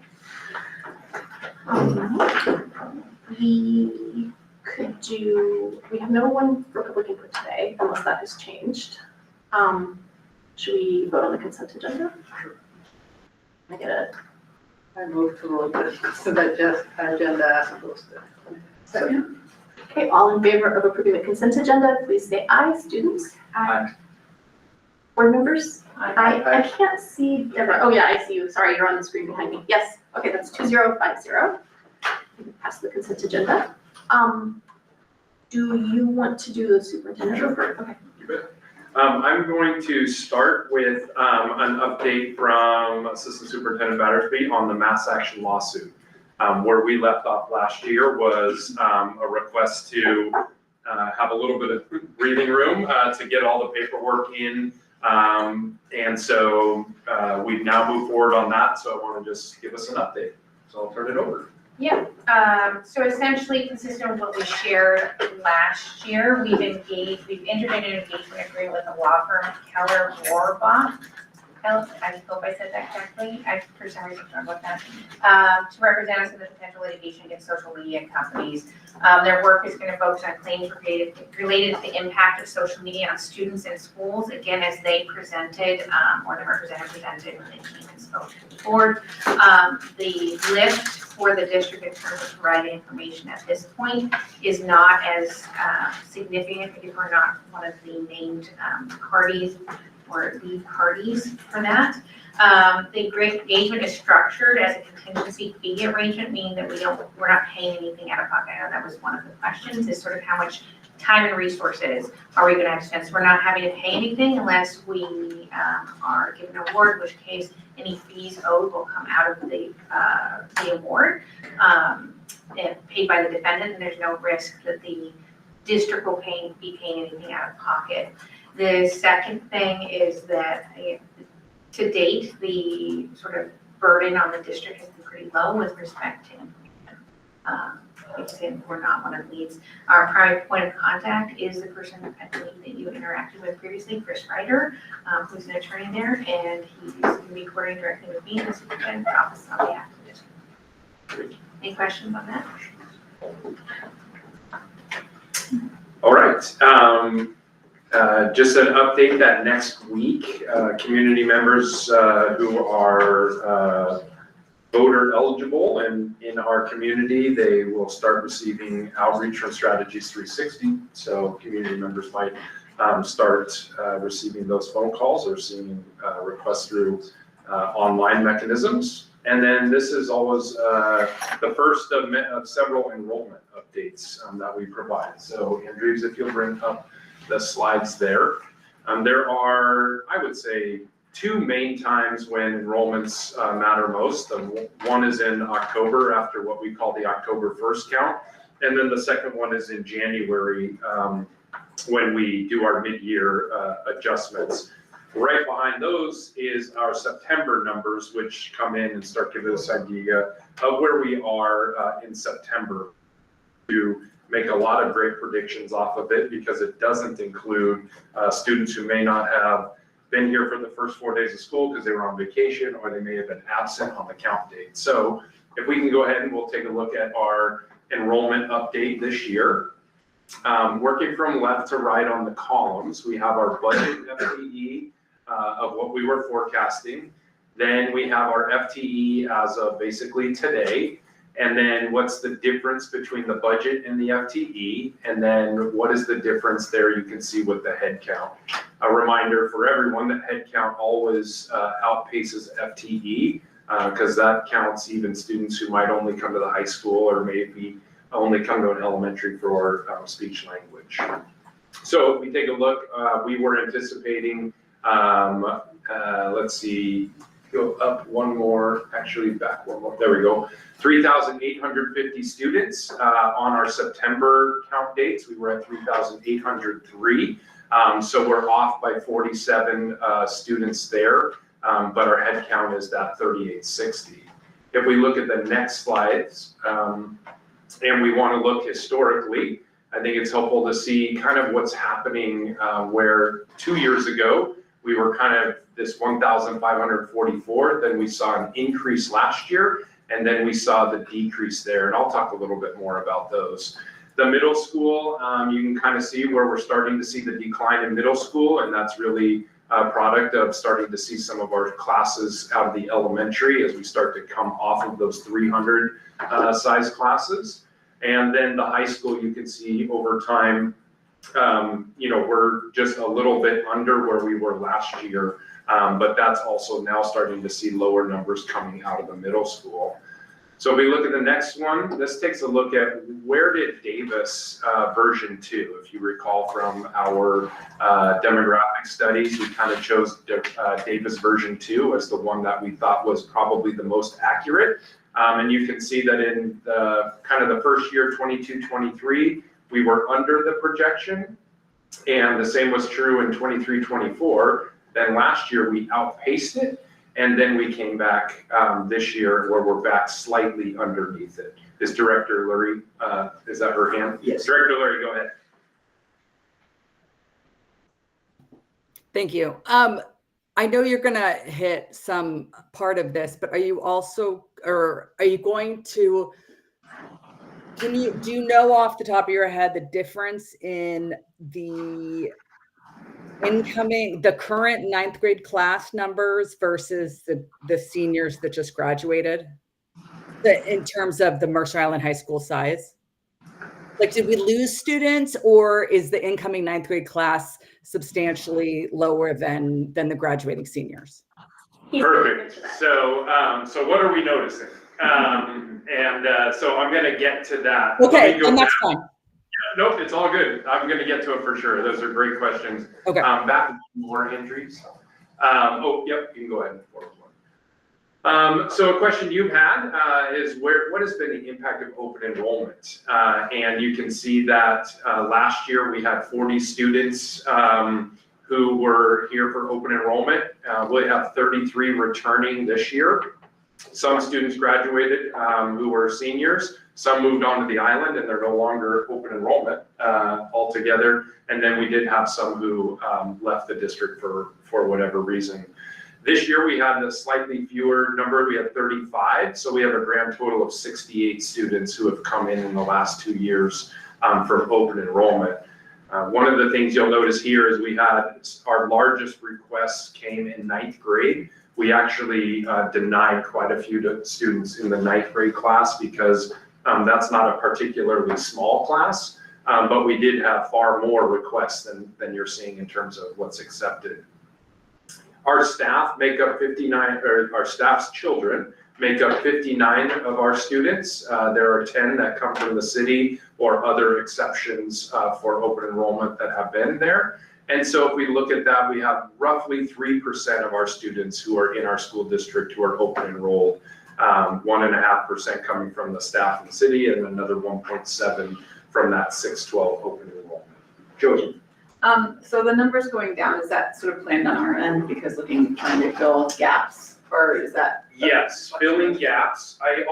We thought we would get more in 7th grade and 8th grade this year, and those were two that were a little smaller. So you can see we saw a number of students in 8th grade who came in. We did anticipate the 6th grade because that's a natural transition, but that's one thing that surprised us as we were looking at the data is that we didn't receive as many 8th graders. And so that will afford us the opportunity if the board this spring approves open enrollment again, should we look at that, it would give us an opportunity to bring in some more 9th graders instead.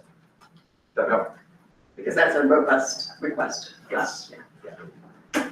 All right, next slide. So what are we noticing? Last year, the difference of our kindergartners to our outgoing seniors for that 24 graduating class and incoming kindergartners was 138 students. This year, our graduating seniors were only replaced by far fewer kindergartners. So we had 166 student differential. And that's one of the biggest that we've ever had. Digging deeper a little bit, we had 35 fewer kindergartners in 25-26 than we did in 24-25. There's an interesting phenomena that we're gonna have to watch closely. 2 years ago, we averaged 189 kindergartners for the year 2 years ago, 190. Yes. And then it went up to 219 last year, and now it's dropped back down to 187. And so it's kind of, we're not sure what's causing that. The good news is we did gather 20 more first graders this year than we saw in kindergarten. So we are still experiencing that private kindergarten and then coming into first grade bump. That has been very predictable for our school district. One of the changes that we're seeing that we are watching, and it's not a surprise, but I think it's something that is now the reality of the low birth rates, and that is last year we had 726 K2 students, and this year we have 654 K2 students. It's really interesting because our second grade class this year is right around 238, 240, but the third grade class is 290. So there's this step up that you see. And so our fourth, fifth, and sixth, or our third, fourth, and fifth classes still are hovering around that 280, 290. But then there is this drop off with our K2 classes. IMS for the first time, at least in my time in the district, has two of the classes, sixth graders and seventh grade. They're under 300 with those smaller groups coming through. And then if we take a look at the high school with headcount enrollment, the total number of students coming in and out of the doors each day is fairly similar, but we have 35 students who are taking 4 or fewer classes, 89 and 60 of those are seniors who are taking 5 or fewer classes, 617 who are taking 6 periods, and 644 taking 7 periods. That number for our 7 periods for the second year in a row is hovering around the same place, which is fantastic. But that's where that levy comes in that we'll be talking so much about here in upcoming meetings. So what are we going to be doing? We're going to clean up all the data. We'll come back to you in October with even more robust report about who those students are, not just numbers. You know, our demographic makeups a little bit more. We'll adjust projections as we need to. We'll continue to tighten our belts and making sure that all of the systems we put in place as we're restoring fund balance and being fiscally responsible is there, evaluating our project timelines and then providing partnerships. But the most important thing is it doesn't deviate from core mission, which is that rigorous learning. Deborah. Director Lurie. Thank you. Always watching enrollment. Do you have more information about why our students take fewer than 6 courses? Like, are there any, have you dug into the numbers more to see, like, are they going other places to take classes? Do they need fewer? Like, if they need, like I see the 60 out of the 90, so 2/3 are seniors. Like, have they fulfilled the requirements? So they're choosing not to take more. Like, can we dive into that more, or have you dove into it more? Do you have a better understanding of why those numbers are the way they are? Absolutely. We have Director Prescott here, who I know has historically looked at a lot of those things, just different things. Can you give us an overview or perspective? Sure. I mean, I can, off the top of my head, I can think of a number of students who are out on home hospital services, who are in treatment. They're receiving extensive counseling. There are a variety of reasons why students are taking 4 or fewer classes, because oftentimes if students are getting extensive inpatient or outpatient support, they're not able to take a full load, but our goal is to try to keep them. What used to happen is we would remove them completely, but that's not best practice, and we really want to keep them with a touch point to the school. So we try to keep them enrolled in as many classes as they can navigate, given the constraints of what they've got going on outside of school. So that's often where you see the 4 or fewer. We've got several students who are, say, like in Sounders Academy, who are having to leave. They can only fit 5 periods into their day because they're going out and pursuing soccer. We've got kids who are national gymnasts, ice skaters, and pursuing their own passions. And so they do an extensive job of trying to take courses in the summer and take them all at a certain given period of time, so that then they are able to pursue those activities.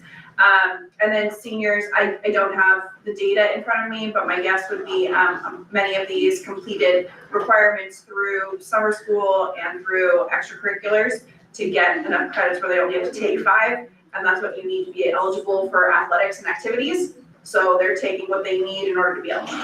The only other one I can think of is Running Start. If they take 4 classes of Running Start, they may only come to the campus for 2 periods. And so they don't show up on this particular report as 2 periods a day, even though they might be taking 6. Just 4 are with Running Start. Thank you. Yep. Um, So we'll be back in October with much more, but wanted to give to you be an continued. to be Yeah. continued. I'm gonna suggest we do a 5-minute recess to let everyone who's out there come in and get themselves organized, and then we will have, recognitions. Outstanding.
We're gonna come back in session. We're in session. Come on in, folks.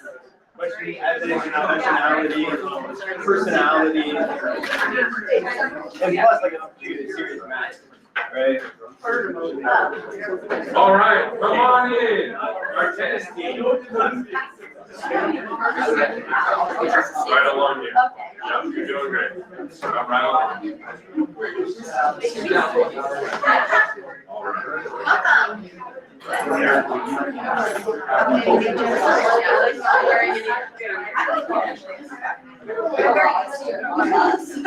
All righty.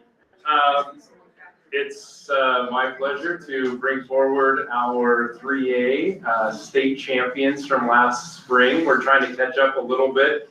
We couldn't squeeze you in before the school year ended, and I know that there might be a few who have already moved on, but a tremendous honor and recognition for all of you as athletes. And I know your season, it kind of winds down at the last minute, and so sometimes there's not enough fanfare, but we wanted to bring you forward tonight and recognize you. So what I'd like for you to do is just introduce yourself. What's your current grade level, but what were you competing? Singles, doubles, what were some of your accomplishments? And so we can recognize you. So we'll start off here.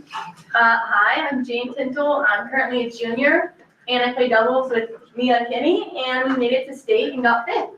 So, yeah. Hi, I'm Tiffen Dumont. I'm a senior, and I also play doubles, but I play doubles with Audrey Tintle. I'm Avery Rogers. I'm a junior, and I play doubles with Sophia Pei or Sydney Porcel.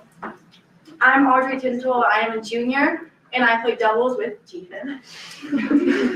I'm Audrey Goodman. I'm currently a senior, and I played singles.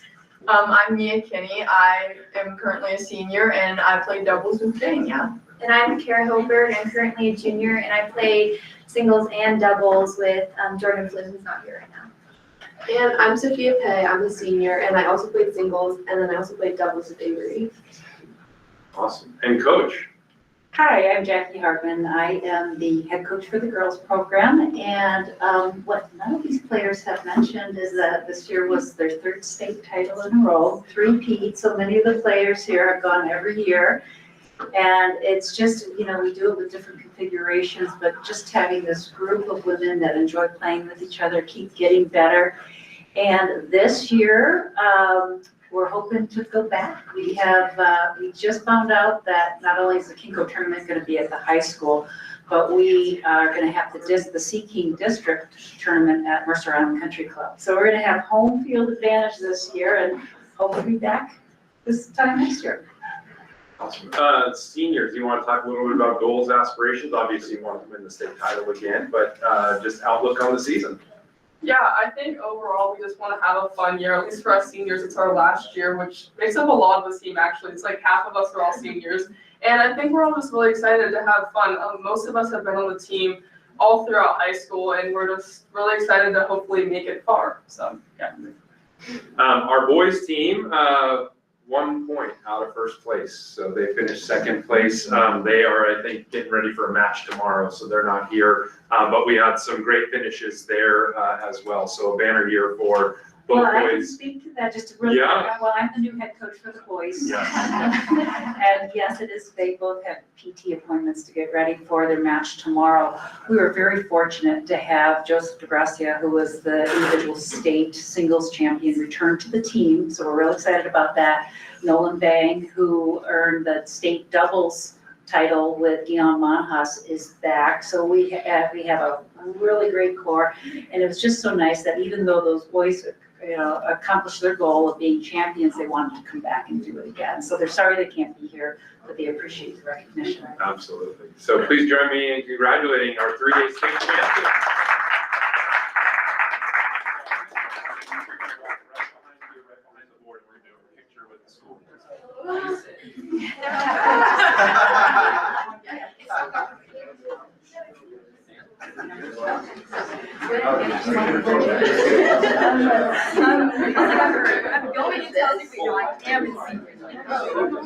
Yeah.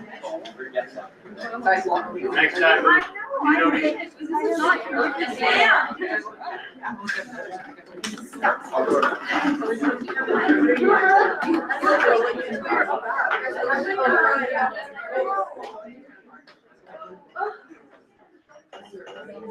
Three on me, 3, 2, 1. 3, loosen the wind a little bit. Okay, thank you. 3, 2, 1. 3, 2, 1. Okay, thank you. Congratulations.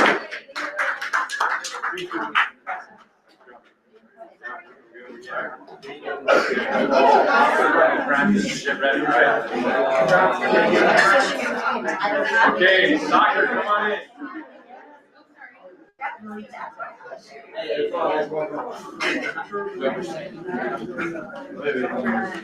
Thanks, guys.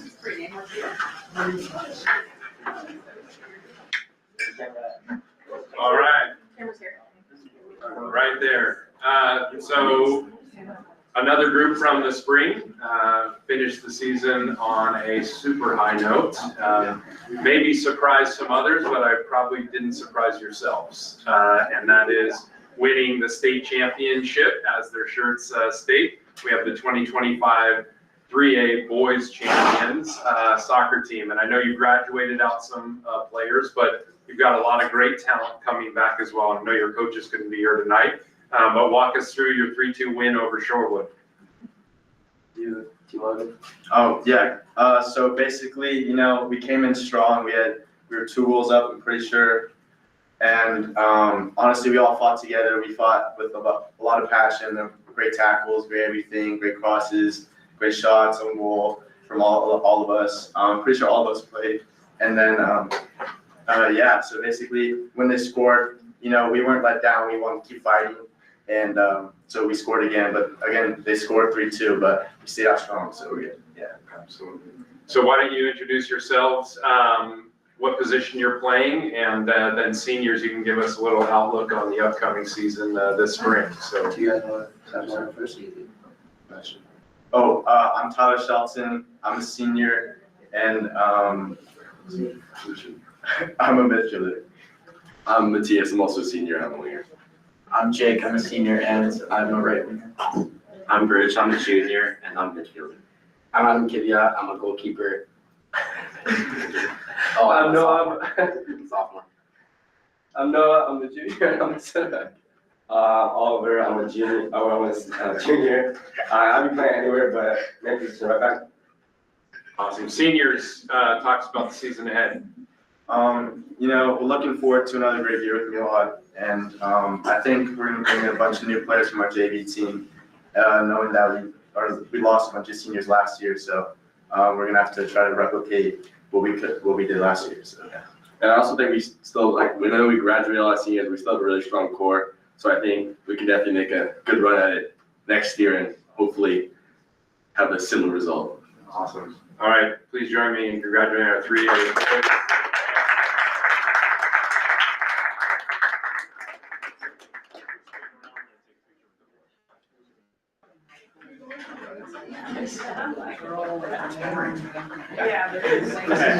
I'll get my picture first. So those are 6 or families. Okay.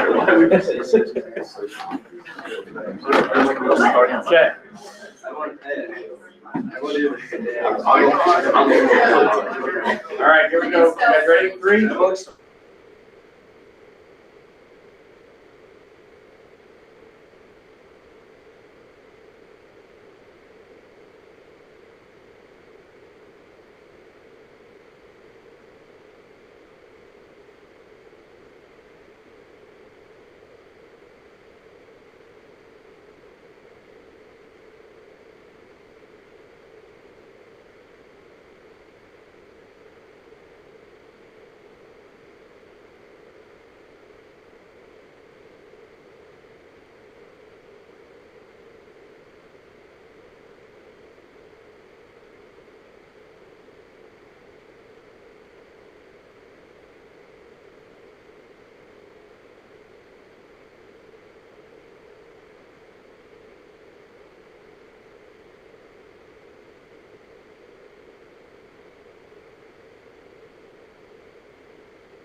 Okay, Deborah, can you see us now and hear us?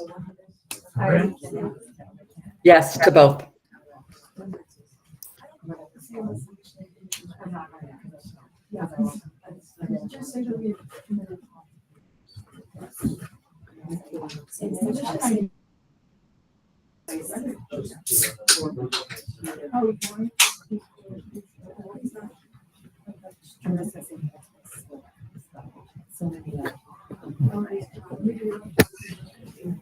Say the record would be completely on, which is still up there, so it's another thing on the. Did they really? This is gets upset. Because they also have the 4x4, which always have a. There's a lot that's not updated. I like check the whole. We're ready? You're back. Sorry about that. All right.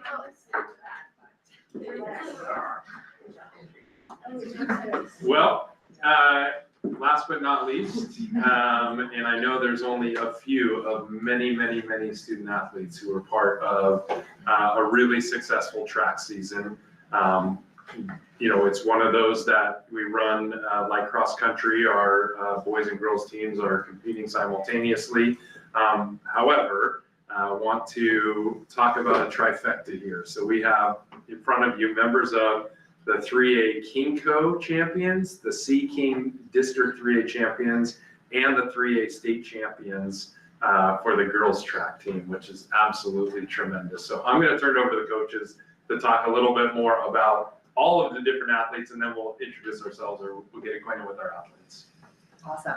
I'm Coach Amy. I've been coaching here at Mercer Island for 24 years, and this is the first time in 50 years that the girls track team has won state. So that's a huge, very exciting stuff. So at the state meet, as Mr. Rundle said, that we did that trifecta, but the goal is always to get as many athletes to state as you can. This year we took 17 girls, and almost all of the participants podiumed. Many of them taking that 1, 2, and 3 spot, but earning a total of 70 points, which was it was about 15 points ahead of second place. Of those points, we are only graduating, I think, 4 of those points. And of those 17 athletes, we're only graduating 2 girls. We had of that 17, 2 of them were freshmen. So everyone's coming back this next year, which is super exciting to see what we're going to continue to do. This is Coach John. He coaches the throws area. Have you say a little bit about throws, and then we'll get to some of the others. Sure. I'm John Jennison. I coach the track and field throw, shot put, discus, and javelin. Had a great year. We have a two-time state champion in Serena Swanee. We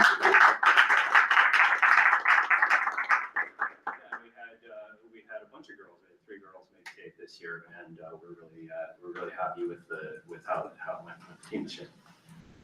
And I think you had some state records, and also you have some, or you had school records, but also some state records in there this year. So also the national champion now. Oh, yeah, Serena, that's right. That happened over the summer. Serena won the national championships, and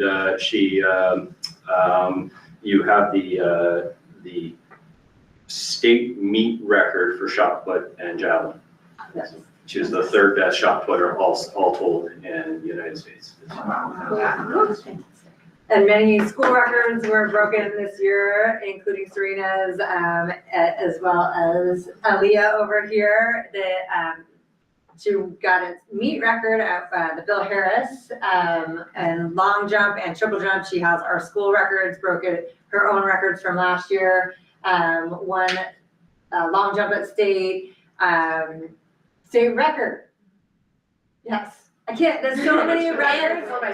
And the 4x2, there's so many records that I can't hold them all in my head. And Eloise here, podiumed in all 3 of her events. We got throws, we got jumps, we got so much representation actually in all events, throws, jumps, sprints and distance, which is rare that you're gonna find that for a full team at a state meet. So we had a lot of depth across the events. So, want to say anything? Students, why don't you introduce yourselves to us and your events? Remind us again. So Serena, you want to start? And what year? Oh yeah, what year are you? I'm Serena, I'm a junior, and I did seated shot put, discus, and javelin. I'm Eloise, I'm a senior, and I hurdle and sprint. I'm Alicia, I'm a junior, and I throw and jump. I'm Aaliyah, I'm a senior, and I jump and sprint. Join. You want to say anything else? Right. Hey, how about the year ahead? What do we have? Yeah. I mean, I think it's really cool to see. I remember coming in my freshman year and all of us were kind of talking about this goal to eventually win state, and it kind of seemed pretty far out of reach to do as a team and hadn't been done in 50 years. And I think slowly as we got to last year, we've built upon our team and built our program with a lot of help from our coaches and new athletes who have come in, and just seeing all that fulfilled to a state title this year was so amazing to see. And then along with what Coach Amy is saying, we're not really graduating anyone. So, well, we are, but we still have a lot of points that we have currently and a lot of points we know that we can take that we didn't take at the state championship this year. So I don't think that it's crazy to say that we're going for another state title. All right. Anything else, students? Well, introduce yourself. Yeah, I'm just really looking forward to the next school year, new talent coming in to teach the incoming the freshmen, and then previous teammates. I think it's gonna be a really good year, and I'm excited to take ring number 2. Woo! My name's Alicia. You're great. Join me and congratulate our 3A state champion girls track team.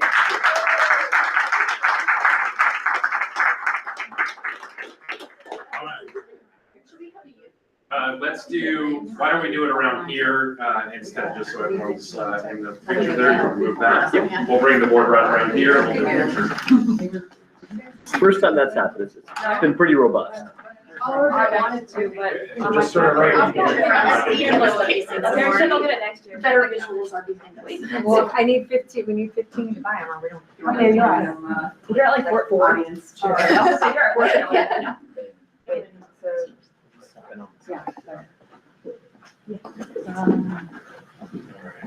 All looking at me, can we all see me? Okay. Lucy, Brody, you're good there, all right? On me, 3, 2, 1. 3, 2, 1. Okay. Go. Thank you. Picture 2. Thanks for representing the boys next year. Yeah, you represent the boys. Oh, got the picture. Thank you guys. Thank you guys.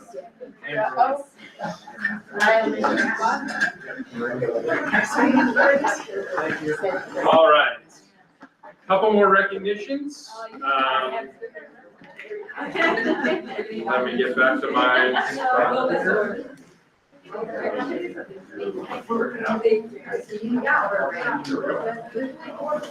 right, first recognition coming up on September 18th. We have Director Lee's birthday coming up here later on this month. And then we have a number of recognitions beyond our students. I think today I was reflecting, I was down at the middle school this morning for a faculty meeting, and just thinking about kind of the drive-in and where I was 24 years ago on the 9/11 attacks. And I was a third-year teacher in Colorado. Our school year hadn't started. Our first day of school is actually September 12th. And just, I think for those of us who lived through that, it's one of those monumental days that you look back on. And none of our students who are in our schools now were born at that time. And so, as we kind of look through history, is also trying to remind everyone around, where were we, what was going on, and how do we learn from history as we go forward. So, in addition, we have I'm going to do a number of different recognitions because I'm going to cover some for October, but National Hispanic Heritage Month starts on the 15th of this month, goes through the 15th of October. Next Tuesday is Constitution and Citizenship Day. Later on in the month, we have Rosh Hashanah. Then National Bullying Prevention Month coming up, National Disability Employment Awareness Month, Disability History and Awareness Month, National Learning Disabilities Awareness Month, National Dyslexia Awareness Month, LGBT History Month, Yom Kippur, National Custodial Workers Day coming up on October 2nd. So a number of opportunities to recognize our staff, our students, our parents, and certainly our community as well. Just a couple other items, I'd be remiss not to, really, I've been kind of off my game. I told the middle school team this morning, with the murder and assassination of Charlie Kirk yesterday, and wherever you are on political spectrum or whatnot, those are not things that our school district is about. There was an impact on students for sure, especially with the videos that were immediately out there, and our YFS team jumped right in, our high school team, to offer support for our students. But also I saw quickly one of the social studies teachers at the high school quickly posted some resources about the importance of talking about democracy and the value of dialogue and discussion in a nonviolent way. That's how we're going to promote our democracy. And then buried in the headlines because of that, something near and dear just to me that I feel compelled to share. My hometown, though it wasn't my high school, I was in a different one of Evergreen, Colorado. 2 students were shot. So I had some friends whose kids were there. It was quite a night last night talking to some of my friends, and 47 school shootings in our country since January 1st. Some of those being on college campuses and some of those in our high schools. And I'm just reminded of the importance and the great work that our team tries to do each and every day to keep kids safe. And we can never do too much. I talked to the Schools Foundation about that this morning. We're never going to be at a perfect 10 because we've got to continue to strive to get better. But, it's not great that we have to do drills, but we'll do them to make sure our kids are safe. So tough day or so for our country, at least for me. But I know that we're going to continue to deliver on what we do for kids each and every day. So with that, I believe that's my report. Thank you. We've kind of already had legislative report. Is there anything in addition? No, Deborah, no. Okay. Announcements, inquiries, and reports. I want to do this backwards. Can we jump to board assignments first and just get through that? This is not very exciting for most people, but this is just, does anyone have a need to change any of their current committee assignments because of changing, work schedule or whatnot? And we don't have this, they don't have that schedule, right? No, just assuming the meetings are at the times that they were last year. I think Island Park has changed their meeting time perhaps. We have some of them with the advisories. We've tried to kind of keep theirs, but we don't know about all of them quite yet. We're still waiting on Right. it. Basically, Or they all there in the second half. Yeah, basically, so Island Park is now meeting on Mondays at 10. So does anyone I have a conflict, so I'm gonna need to trade Lake Ridge, which meets on Mondays at 1:30, for either Mercer Island High School or Northwood, which are both yours, Jody. Yeah, I can trade Northwood. Okay, that's fine. You don't want to trade the high school? No. That's the only one I haven't been on. I might have that this week. Oh, yeah, okay. Okay, Northwood, which I served on only during COVID, so I haven't been there in person much, so. And then the only other change is that, Deborah, you move over for PTA advocacy. You've already been doing that. And then Jody, you move off of that, but that one's already kind of happened. Yeah. So no other changes that anyone needs to make, okay? I'll go through and check the boxes later. So then now we're board announcements, inquiries, and reports. Let's start with you, Deborah. Thanks. I had the privilege of going to the PTA council meeting yesterday, first one of the year. I just want to, and it was very much of an intro relationship building, learning, kind of the new members on the PTA council. It's the executive board for PTA council, as well as all the presidents of each chapter, and then some other varied assorted leaders in the community. I just wanted to give a shout out to the PTA and the role that PTA plays for our district, and that it is a group of volunteers who provide basically support to each school and extracurricular activities, events for our kids, for our students and families. And there seems to be a trend to try and make that a bad word to say PTA or PTA mom, and which I really don't understand, because it is a group of volunteers, both moms and dads, who dedicate their time on a volunteer basis to provide activities, support, and events for our students and our staff. So I just want to take the time. It's a lot of time that people give because they want to be a part of the community and improve things. So I would encourage everyone to participate. One thing that I love to say, and I actually said this at the meeting yesterday, is if everyone does something, then our community benefits. And it can be a little bit, it can be a lot. We all have different capacities in terms of our time and our availability, and our capacities for doing things outside the home. And so pick something, whether it's making a phone call, welcoming a new family to the island, attending an event that your child might or might not participate in. But if everyone does something, then like I said, we all benefit from it. So that's my little pitch. And thank you to all of our PTA volunteers for putting on events that support our students and help them find their passions and feel connections to their school environments.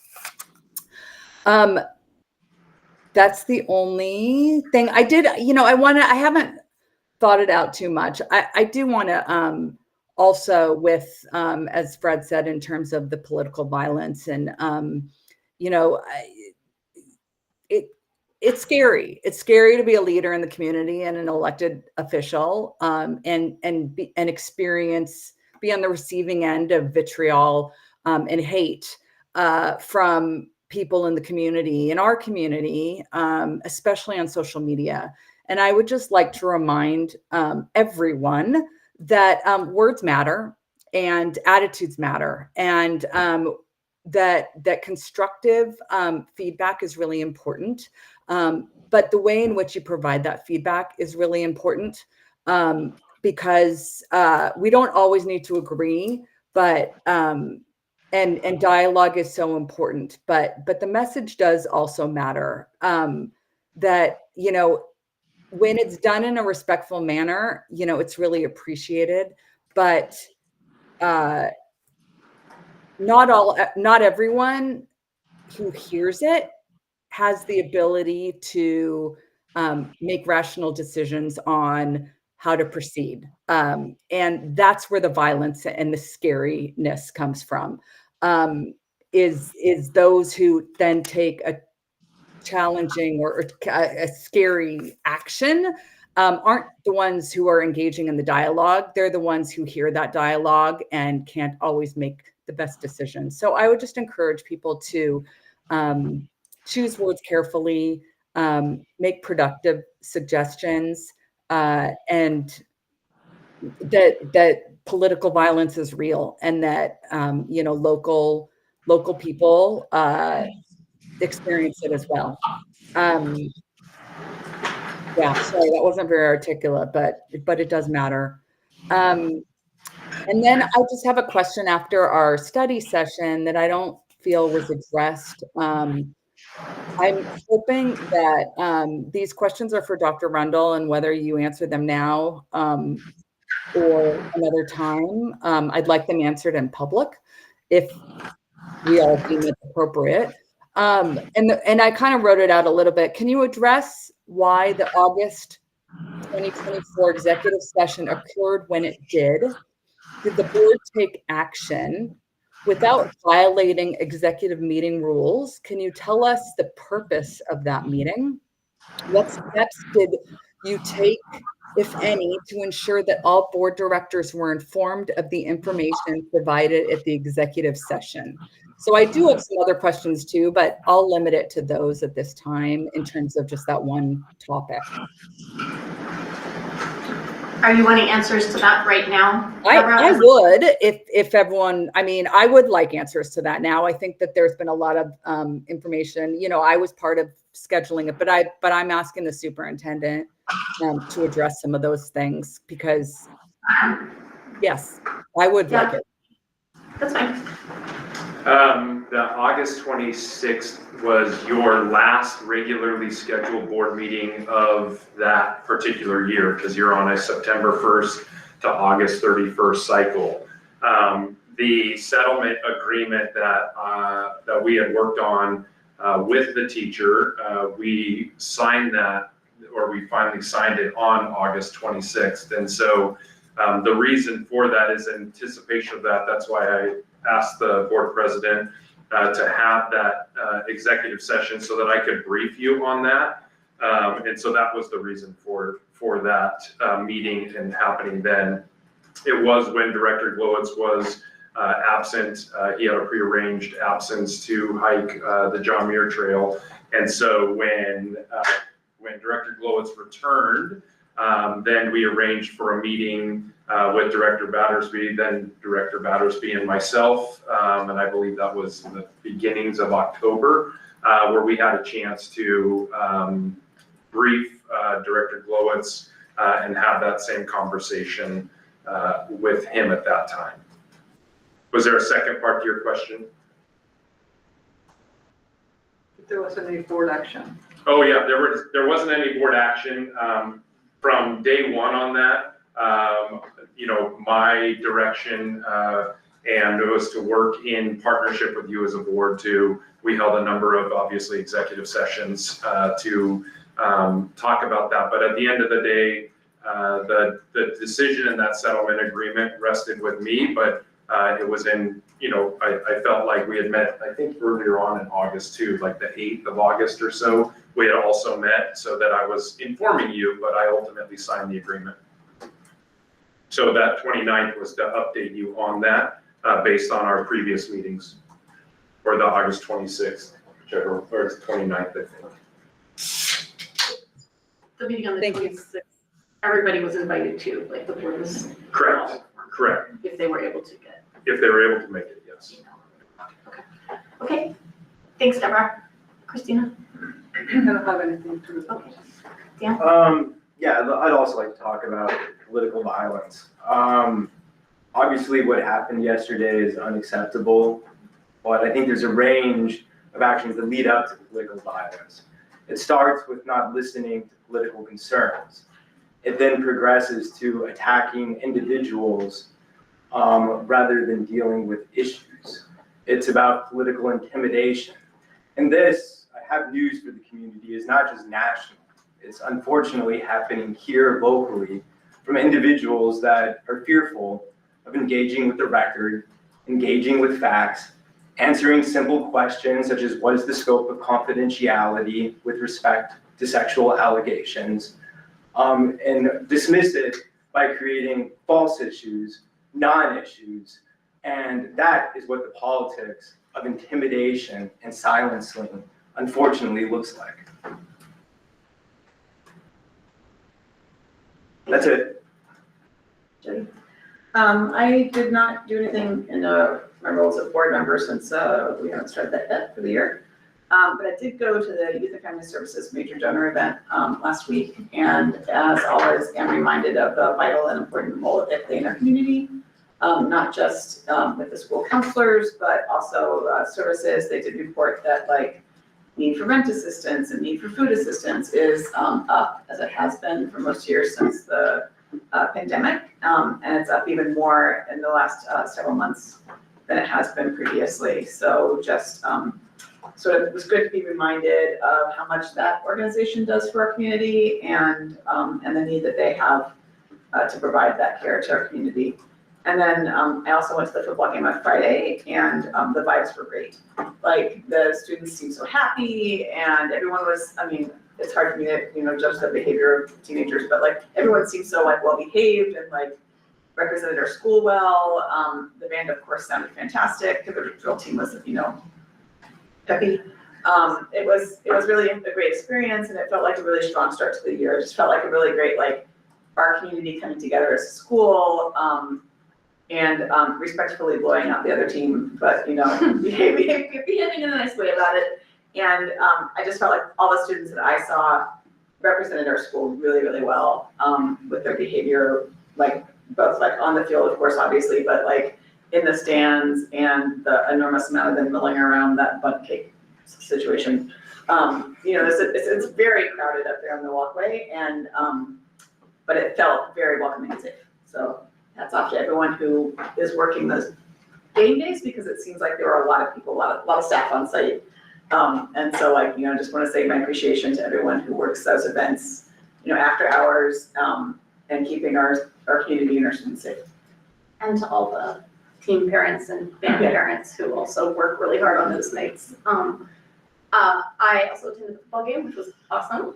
I had not realized previously what a big middle school hangout scene it was, because I was there taking photos for the yearbook and was just like, oh, there's so-and-so and so-and-so, it's a really nice way for the middle schoolers to kind of start to feel like the high school is something that they're going to be part of, I wanted to just update people in both in the community and in this room that we have heard your concerns about the quality of sound from the owl and the kind of camera quality and so forth of the owl, and Fred assures me that it is being looked into whether there's something more up to date that we can use, because this was like cutting edge technology a few years ago. Like this was like the thing, but we have gotten multiple comments from community members basically saying like, I can't understand anyone and it moves around too much. So as well as from board members. So Yep. And I had people are on it. Director Ronzer has already on it before he even got to his office, and he's already been working on some different things. It is about this space. We have these weird,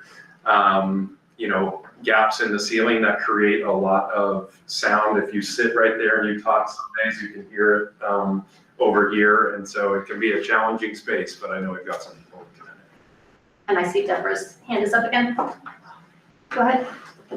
I just wanted to make sure that our brand new student director might have something he wants to say about the upcoming homecoming parade. No pressure. I just want to make sure everyone's there. It's just a fun community event. Yes, I am planning it, but just for the sake of our school and our community, I know, just like we were talking about the football game, it's events like these that really make our community what it is. And I think that this will just be another really great opportunity for everyone to see. There will be both groups at the high school there that we can see flourish, as well as groups from the community that will be there, and we can get some updates, hopefully get some candy for the kids who are there. And I'm just looking forward to it because I think it'll be really fun. Can you remind us the time? September 26th, that's a Friday, and it'll be at 5 p.m. Okay. And if you do want to come, just let me know so that we prepare for you, starting at the Northwood parking lot and then heading around the block that way, right? So you're gonna decorate your truck? Yeah, it'll probably be Tony's truck again, but we'll all ride in the back throwing candy. Sounds great. That's it. Do I have a motion to adjourn? So moved. Second. All in favor of adjourning, please say aye. Students? Aye. Board members? Aye. Adjourned. 2-0, 5-0.